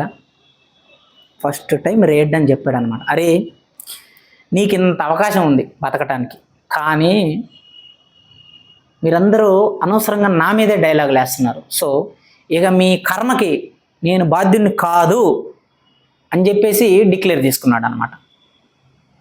నీ కర్మకి నేను బాధ్యుని కాదు, నీ దరిద్రానికి నేను బాధ్యుని కాదు. I does not have any concern on your fate. Fate అంటే మళ్ళీ పుట్టుకతో ఆ ఫేట్ కాదు, నీకు బతికే అవకాశం ఉండి కూడా నీకు నువ్వు పిచ్చిగా బతుకుతుంటే నీ యువతలోడు ఎంతకాలం అని నీవు కన్సర్న్ చూపిస్తాడు నీ మీద. ఒకటి చెయ్యని పనికి ప్రతిసారి అంటూ ఉంటుంటే ఎంత ఇంటెలెక్చువల్ పర్సన్ అయినా 5 సార్లు ఇగ్నోర్ చేస్తాడు, కానీ మిగతా 5 సార్లు ఎఫెక్ట్ అవుతాడు. ఎందుకంటే మాటలు ఎఫెక్ట్ అవుతాయి, మనిషికి ఎఫెక్ట్ అయినప్పుడు వాడు అనవసరంగా గిల్ట్ ఫీల్ అవుతాడు. సో దాన్ని రిటర్న్ తీసుకుంటాడు. ఎయిదర్ ఆర్ అంటే ఒక ఫ్యామిలీ అనే కాన్సెప్ట్లో ఫ్యామిలీతో అతను పడుతున్న గిల్ట్ కాంట్రడిక్షన్ ఏదైతే ఉందో అది ఇంకా డిసిషన్ తీసుకొని ఇంకా వాళ్ళు ఏదైతే గిల్ట్ ఇస్తున్నాడో దాని నుంచి ఇంకా అతను క్లియర్ అయిపోయాడు. అంటే ఈ does not have any responsibility. ఇంకా అతను కేర్ చేయాలని ఇంకా నిర్ణయం తీసుకున్నాడు, కేర్ చేయకూడదని నిర్ణయం తీసుకున్నాడు. అతను వదిలేశాడు ఇంకా వాళ్ళని. అంటే ఎయిదర్ ఆర్. అంటే మా తమ్ముడు, మా అమ్మగారు, మా భార్య విషయంలో నేను ఏం చేయాలి, వీళ్ళు అంటున్న దాన్ని అంగీకరించాలా వద్దా అని చెప్పే కాన్ఫ్లిక్ట్ ఏదైతే ఫస్ట్ పార్ట్లో నుంచి వస్తున్నదో, ఫస్ట్ టైము అతను ప్రాబ్లమ్ని ఐడెంటిఫై చేసి వీళ్ళు నాలో అనవసరంగా అన్డిజర్వ్డ్ గిల్ట్ను పెడుతున్నారు, వీళ్ళకి ఈ అధికారం ఇచ్చింది ఎవరు, నేనే, మా తమ్ముడు, మా అమ్మగారు, మా భార్య అని చెప్పేసి నేను ఔదార్యంతో ఉంటుంటే వీళ్ళు అనవసరంగా నా మీదనే గిల్ట్ క్రియేట్ చేసి నాకు ఆనందంగా బతికే క్షణాలను చంపేస్తున్నారు వీళ్ళు అని చెప్పేసి he took back his concern అనమాట. ఇంకా వాళ్ళ మీద నో మోర్ కన్సర్న్ అనమాట. ఇంకా వాళ్ళు ఎలా బతికినా ఉన్నా he don't care. So this is the point of family పర్స్పెక్టివ్లో అతనికి క్లారిటీ వచ్చింది. నెక్స్ట్ ఏదైతే ఈ 7th చాప్టర్లో రేగ్నర్ డెనిస్క్ జోల్డ్ కలుస్తాడు. రేగ్నర్ డెనిస్క్ జోల్డ్ కలిసి ఏమంటాడు, ప్రభుత్వం మీ దగ్గర నుంచి దోచుకున్న ప్రతి రూపాయిని నేను సేవ్ చేశాను, అది మీకు బంగారం రూపంలో ఇస్తాను అంటే దాన్ని ఒప్పుకోడు రేడ్డన్. ఒక సముద్రపు దొంగ దగ్గర నుంచి నేను తీసుకోదలుచుకోవట్లేదు అని అంటాడు కదా. తను రెస్పెక్ట్ చేసిన ఏదైనా స్ట్రైట్ వారు పోరాడతాం, కానీ ఇట్లా దొంగదారులు వెళ్ళి నేను తీసుకోను. ఈవెన్ దో నీ మొరాలిటీ నేను వాల్యూ చేసిన, నువ్వు మంచి పర్పస్కే చేస్తున్నా సరే, మంచి పర్పస్గా చేస్తున్నాడు కాబట్టి పోలీసులు వచ్చినప్పుడు రేగ్నర్ పక్కన ఆ చుట్టుపక్కన ఉన్నా సరే చెప్పడు. ఎందుకంటే అతని మీద రెస్పెక్ట్ ఉంది, ఇతను ఎందుకోసం చేస్తున్నాడు ఏంటని. కానీ ఆ పద్ధతిని ఇతను అంగీకరించిన ప్రాసెస్లో అప్పుడు అంటాడు, నాకు డబ్బు అవసరం లేదు, అది నా దగ్గర నుంచి గవర్నమెంట్ దోచుకున్న డబ్బైనా నేను తీసుకోను, ఒక సముద్రపు దొంగ నుంచి అసలే తీసుకోను. 2 వాళ్ళు ఇది కాదు కదా, ఆఖరికి నేను వేసుకోవడానికి చెప్పులు కూడా లేకుండా నన్ను రోడ్డు మీద నుంచోబెట్టినా సరే నేను నా విలువల్ని కోల్పోను, ఆఖరి వరకు ఈ భూమి మీద నా విలువలు ఒంటరిగా నాతోనే ఉన్నా సరే నేను వాటితోనే ఉంటాను, ఎక్కడ మొదలయ్యానో ఎలాంటి విలువలతో బతుకును మొదలుపెట్టానో ఆ విలువలలోనే ప్రాణం పోయే వరకు ఉంటాను అని చెప్తాడు. దట్ మీన్స్ అగైన్ ప్రభుత్వమా నేనా ఈ అనే ఒక క్లారిటీ, ఐదర్ అదా ఇదా అని చేసే ఆ కాంట్రడిక్షన్లో నుంచి ఫైనల్గా ఇంక డిక్లేర్ అయిపోతాడు, I have to stand here. అంతే, వాళ్ళు నా దగ్గర నుంచి కోట్లు కదా ఎన్ని దోచుకున్నా సరే నా స్టాండర్డ్స్ నేను వదులుకొని ఇక్కడే నిలబడతా, ఇక్కడే ఉంటా, ఇటు పారిపోను అంటాడు అనమాట. దట్ ఈజ్ ఏ సొసైటీ యాంగిల్లో క్లారిటీ. ఇక్కడ ఫ్యామిలీ పర్స్పెక్టివ్లో క్లారిటీ తెచ్చుకున్నాడు, సొసైటీ పర్స్పెక్టివ్లో కూడా క్లారిటీ తెచ్చుకున్నాడు 7th చాప్టర్లో. ఇక ఏదైతే 9th చాప్టర్ ఉందో, 9th చాప్టర్ ఎండింగ్లో డేగ్ని కూడా అంటుంది రేడ్డంతో కాల్ చేసి, ఫ్రాన్సిస్కో అప్పటికి చెప్తాడు కదా గివ్ అప్ ఇచ్చే వద్దు అని. విన్నట్టే ఉంటుంది, ప్రమాదం జరిగిందనగానే పరిగెత్తుకుంటూ వస్తుంది, వచ్చి ఆ ప్రాబ్లమ్స్ని సాల్వ్ చేస్తుంది, మళ్ళీ ఛార్జ్ తీసుకొని రేడ్డన్కి ఫోన్ చేసి చెప్తుంది, రేడ్డన్ ఇక నుంచి నేను ఎక్కడికి వెళ్ళను, సావైనా బతుకైనా నేను ఇందులోనే బతుకుతా.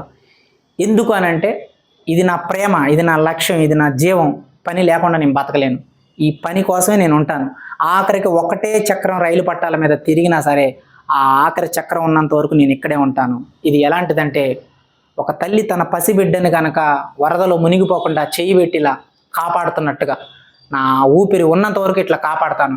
ఏ రోజైతే నా చెయ్యి కూడా మునిగిపోయే పరిస్థితి వచ్చిందో ఇక ఎవరైనా ఏం చేయగలరు, అప్పుడు నా చేతితో పాటు జరగాల్సిన ప్రమాదం జరుగుతుంది. అప్పుడు ఇంకా ఆలోచించాల్సిన విషయం ఏముంది, నా చివరి క్షణం వరకు నేను పోరాడాను కదా, ఇంకప్పుడు ఎంత నష్టపోయినా ఐ డోంట్ కేర్ అని తను కూడా డిక్లేర్ చేస్తుంది. అంటే ఏదర్ దట్ ఆర్ దిస్, అంటే పని గివ్ అప్, ఉండటమా వెళ్ళటమా, వీళ్ళతో పోరాడాలా వెళ్ళిపోవాలా అనే ఆ కాంట్రడిక్షన్, ఆ కాన్ఫ్లిక్ట్ నుంచి డిక్లేర్ అయిపోయింది తన ప్రొఫెషన్ విషయంలో ఈ 9th చాప్టర్లో. ఇది ఎయిదర్ ఆర్ అంటే ఏదైతే ఫస్ట్ పార్ట్లో కాంట్రడిక్షన్ ఉన్నదో ఆ కాంట్రడిక్షన్లో ఉన్న విషయాలన్నింటిలో నుంచి ఇదా అదా అని డిక్లేర్ చేసుకోవాలనే ఆ కాన్ఫ్లిక్ట్లో నుంచి వీళ్ళు క్లారిటీ ఈ పార్ట్ 2లో వస్తుందన్నమాట. సో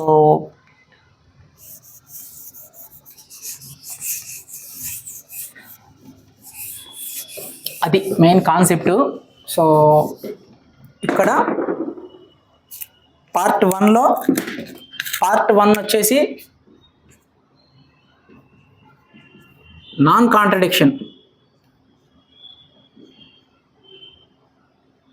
కాంట్రడిక్షన్ అంటే వైరుధ్య రాహిత్యం.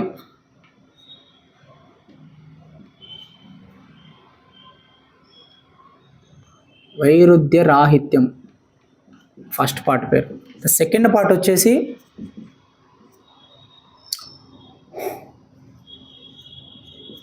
అది కానీ ఇది కానీ అని టైటిల్ తెలుగులో. ఇంగ్లీష్లో either are.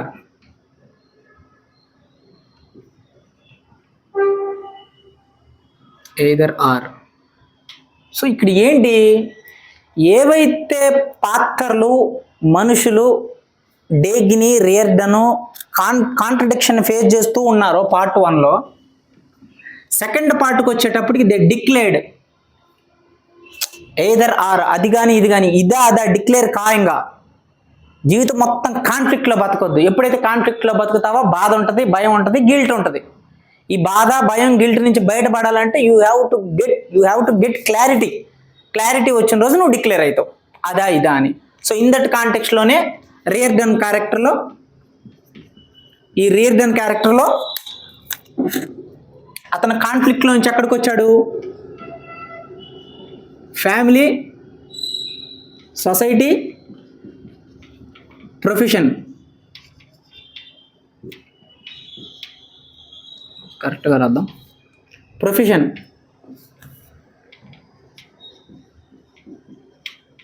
Society, profession. So if you take this table,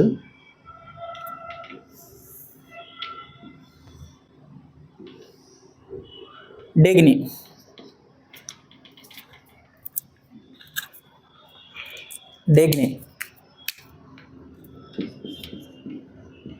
okay.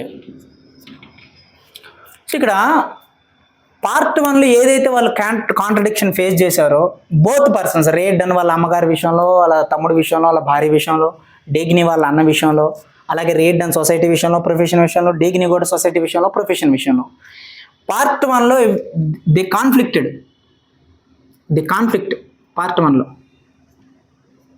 అన్నిటికీ టిక్, అంటే అన్నిట్లో కాన్ఫ్లిక్ట్ ఫేస్ చేస్తే మనిషి ఇంకా 24 hours ఒక బాధలో, ఒక గిల్ట్ ఫీలింగ్లో బతుకుతూ ఉంటాడు. అంటే బాడీ మైండ్ కాంప్లెక్సిటీలో ఉండే జీవించే సామర్థ్యం ఏదైతే ఉంటుందో అది డౌన్ అవుతూ ఉంటుంది. ఒక ఈవినింగ్ 6 o'clockకి చాలా పీస్ఫుల్గా ఉంటుంది వాతావరణం, బైక్ నడుపుతూ ఉంటావు, కానీ ఆ మూమెంట్ని ఎంజాయ్ చేయ, ఏదో ఆలోచిస్తూ ఉంటావు. అదే జీవించే సామర్థ్యం లేకపోవడం అంటే, కాన్ఫ్లిక్ట్లో ఉండటం అంటే అదే. ఏదో టీ తాగుతూ ఉంటావు, టీ తాగేటప్పుడు ఆ టీ, ఆ వేడి, ఆ మూమెంట్, ఆ ఎంజాయ్ అది ఉండదు, ఏవో ఆలోచిస్తూ ఉంటావు. అంటే ఈ టీ తాగటం వల్ల వచ్చే ఆ తాగే ప్రాసెస్లో జీవితాన్ని నువ్వు ఎంజాయ్ చేసే విధానం కానీ, ఆ ఈవినింగ్ 5-6 అప్పుడు బైక్ నడిపేటప్పుడు నువ్వు ఎంజాయ్ చేసే విధానం కానీ, నువ్వు ఒక్కడిగా డాబా మీద ఉంటున్నప్పుడు ఆ ప్రశాంతంగా ఆకాశంలోకి చూసి ఆ వెన్నెలను కానీ, ఆ చందమామను కానీ, వాటిని ఆ స్టార్స్ని, ఆ నక్షత్రాలను కానీ చూసి జీవించే ఆ సామర్థ్యం మొత్తాన్ని నువ్వు ఏదో కాన్ఫ్లిక్ట్లో ఉంటావు చూసావా, ఆ కాన్ఫ్లిక్ట్ చెడగొడతా ఉంటుంది. సో అందుకే క్యారెక్టర్లన్నీ కాన్ఫ్లిక్ట్లో ఉంటాయి ఫస్ట్లో. ఏదైతే డేగ్ని చేస్తుందో జేమ్స్ టాగట్ వచ్చి చెడగొడతా ఉంటాడు, ఏదైతే రియర్డన్ కనిపెడతాడు ఈక్వలైజేషన్ బిల్ వచ్చి మొత్తం చెడగొడతా ఉంటుంది, ఏదైతే రియర్డన్ మళ్ళీ కష్టపడి జాన్ గాల్టైన్ కంప్లీట్ చేస్తారో మళ్ళీ వరదలు తుఫాన్లు వచ్చిన తర్వాత మళ్ళీ దాన్ని కూడా పీకేసి వేరే దగ్గర వేసేస్తారు. అంటే వాళ్ళు ఏది చేయనివ్వరు. సో ఇలా కుటుంబంతో, ఫ్యామిలీతో, ప్రొఫెషన్తో కాన్ఫ్లిక్ట్ గురవుతూ ఉంటారు both the people in the first chapter, in the first part, not first chapter.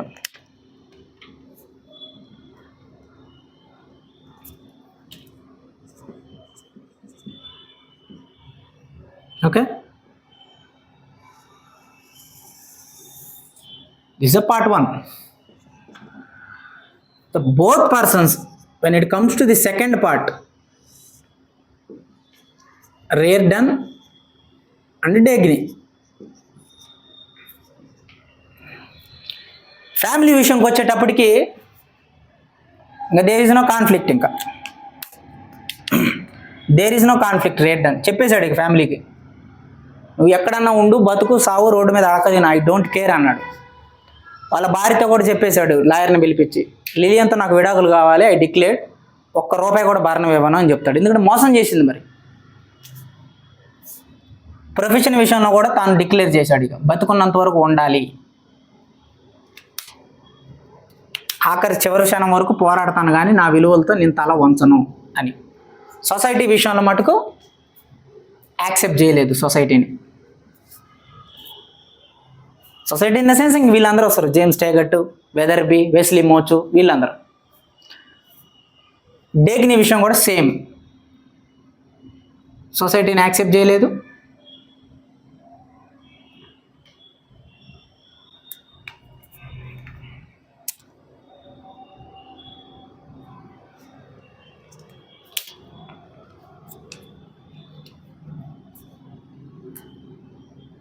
ప్రొఫెషన్నే accept చేసింది అనమాట. సో ఏవైతే ఫ్యామిలీ సొసైటీ అనే కాన్ఫ్లిక్ట్లో ఉన్నాయో ఈ రెండు క్యారెక్టర్లు యాక్సెప్ట్ చేశారు వాళ్ళు. నేను రైట్ మార్క్ పెట్టానంటే నిన్ను ఒకడు ఎవడైనా కాంట్రడిక్షన్కి కాన్ఫ్లిక్ట్కి ఫేస్ చేయాలంటే నువ్వు యాక్సెప్ట్ చేస్తేనే కదా. That is what the chapter 4 కదా, బలి పశువు సమ్మతి అంటే you are giving sanction to them.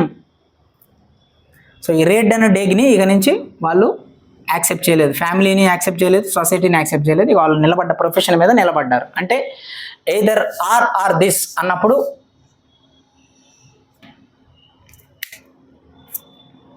ఈ ఫ్యామిలీ సొసైటీలో నుంచి వచ్చే కాన్ఫ్లిక్ట్లు ఏవైతే ఉన్నాయో ఎయిదర్ ఆర్ అన్నప్పుడు ఇది దిస్ అని వస్తుంది అనమాట ఇంగ్లీష్లో. అంటే ఇదా అన్నప్పుడు వాళ్ళు దే డిక్లేర్డ్ దిస్ అనమాట. దట్ ఈస్ వాట్, అది కానీ ఇది కానీ ఎయిదర్ ఆర్. సో మొదటి నుంచి వాళ్ళు ఎవరైతే ఫ్రాన్సిస్కో కానీ రేగ్నర్ డెనిస్కు జోల్డ్ కానీ వాళ్ళు చెప్తుంది ఏంటంటే క్విట్ అవ్వు, క్విట్ ఆర్ కంటిన్యూ. ఇది ఎయిదర్ ఆర్ తర్వాత ఇది కంటిన్యూ. ఏది క్విట్ అవుతావా కంటిన్యూ అవుతావా అంటే Ragnar Danneskjold, John Galt, Francisco d'Anconia they choose quit అనమాట. వద్దు ఇది అమ్మా అనవసరం, ఇది అసలు అన్డిజర్వ్డ్ వ్యక్తులు అన్డిజర్వ్డ్ పర్సన్స్ దగ్గర మనం అసలు ఉండాల్సిన అవసరం లేదని క్విట్ అయ్యారు. కానీ డేగ్ని వీళ్ళు ఏం చేశారంటే ఆ డైలమాలో ఉండి చివరికి దే డిక్లేర్డ్ అనమాట, we want to continue the war until our last breath, whatever it maybe. మేము పారిపోం, ఈ సమాజాన్ని దోపిడీదారులకు వదిలిపెట్టి వెళ్ళాం అని దే డిక్లేర్డ్ అనమాట. So that is what the main part 2 యొక్క ప్రిన్సిపల్. అది కానీ ఇది కానీ ఎయిదర్ ఆర్ అంటే యూ డిక్లేర్ ఫస్ట్. ఏదైనా కాంట్రడిక్షన్ నువ్వు ఫేస్ చేస్తున్నప్పుడు యూ డిక్లేర్. ఎక్కడ నీకు అడ్డొస్తున్నాయి, ఎవరెవరు అడ్డొస్తున్నారు అనుకున్నప్పుడు వాటిని నువ్వు కట్ చేసి వాటిని నువ్వు ఇగ్నోర్ చేసినప్పుడు ఇంకా నువ్వు ఉండాలనుకున్న పాయింట్లోనే నువ్వు ఏదొచ్చినా సరే యూ హ్యావ్ టు ఫైట్ అనమాట. పాయింట్ ఏంటంటే ఇక్కడ బతికేదే చాలా తక్కువ ఏళ్ళు జీవితంలో. కళ్ళు మూసి కళ్ళు తెరిసేటప్పటికి 30 ఏళ్ళు వచ్చినాయి లైఫ్లో. ఇంకో 30 ఏళ్ళు ఉంటే పోతాం ఈ భూమి మీద నుంచి. ఈ బతికిన కొన్నాళ్ళైనా ఇంత ఫిలాసఫీలు ఇవన్నీ ఎందుకు, దీనివల్ల ఏంటి ఉపయోగం అంటే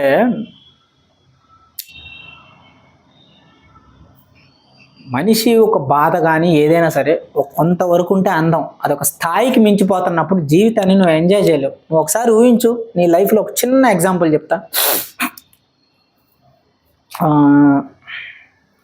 ఏదో ఒక చిన్న ఫుడ్ వచ్చింది, ఫుడ్ కాదు లేకపోతే ఏదో కూర్చున్నావు చెట్టు దగ్గర, ఒక యాప్ చెట్టు దగ్గర కూర్చున్నావు, పిల్లలందరూ ఏదో గేమ్స్ ఆడుతున్నారు, చాలా బాగుంది వాతావరణం.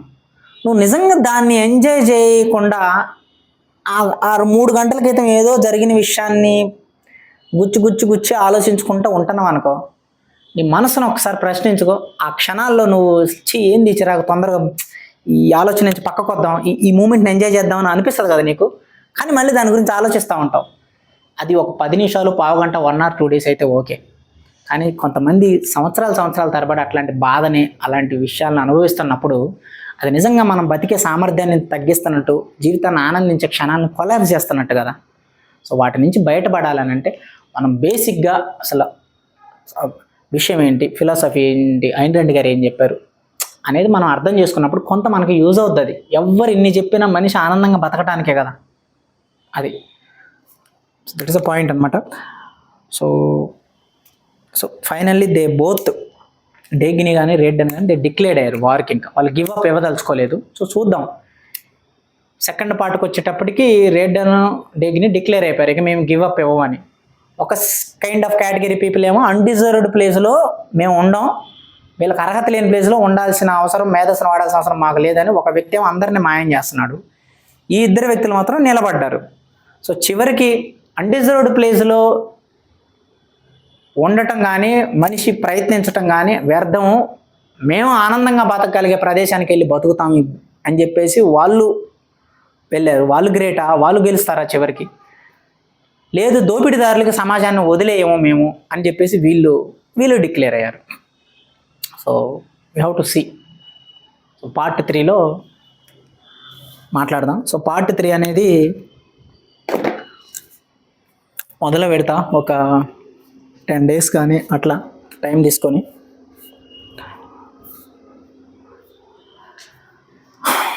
బట్ ఏదైనా సరే మనిషి జీవితంలో కష్టాలు ఉంటాయి, సమస్యలు ఉంటాయి, బాధలు కూడా ఉంటాయి.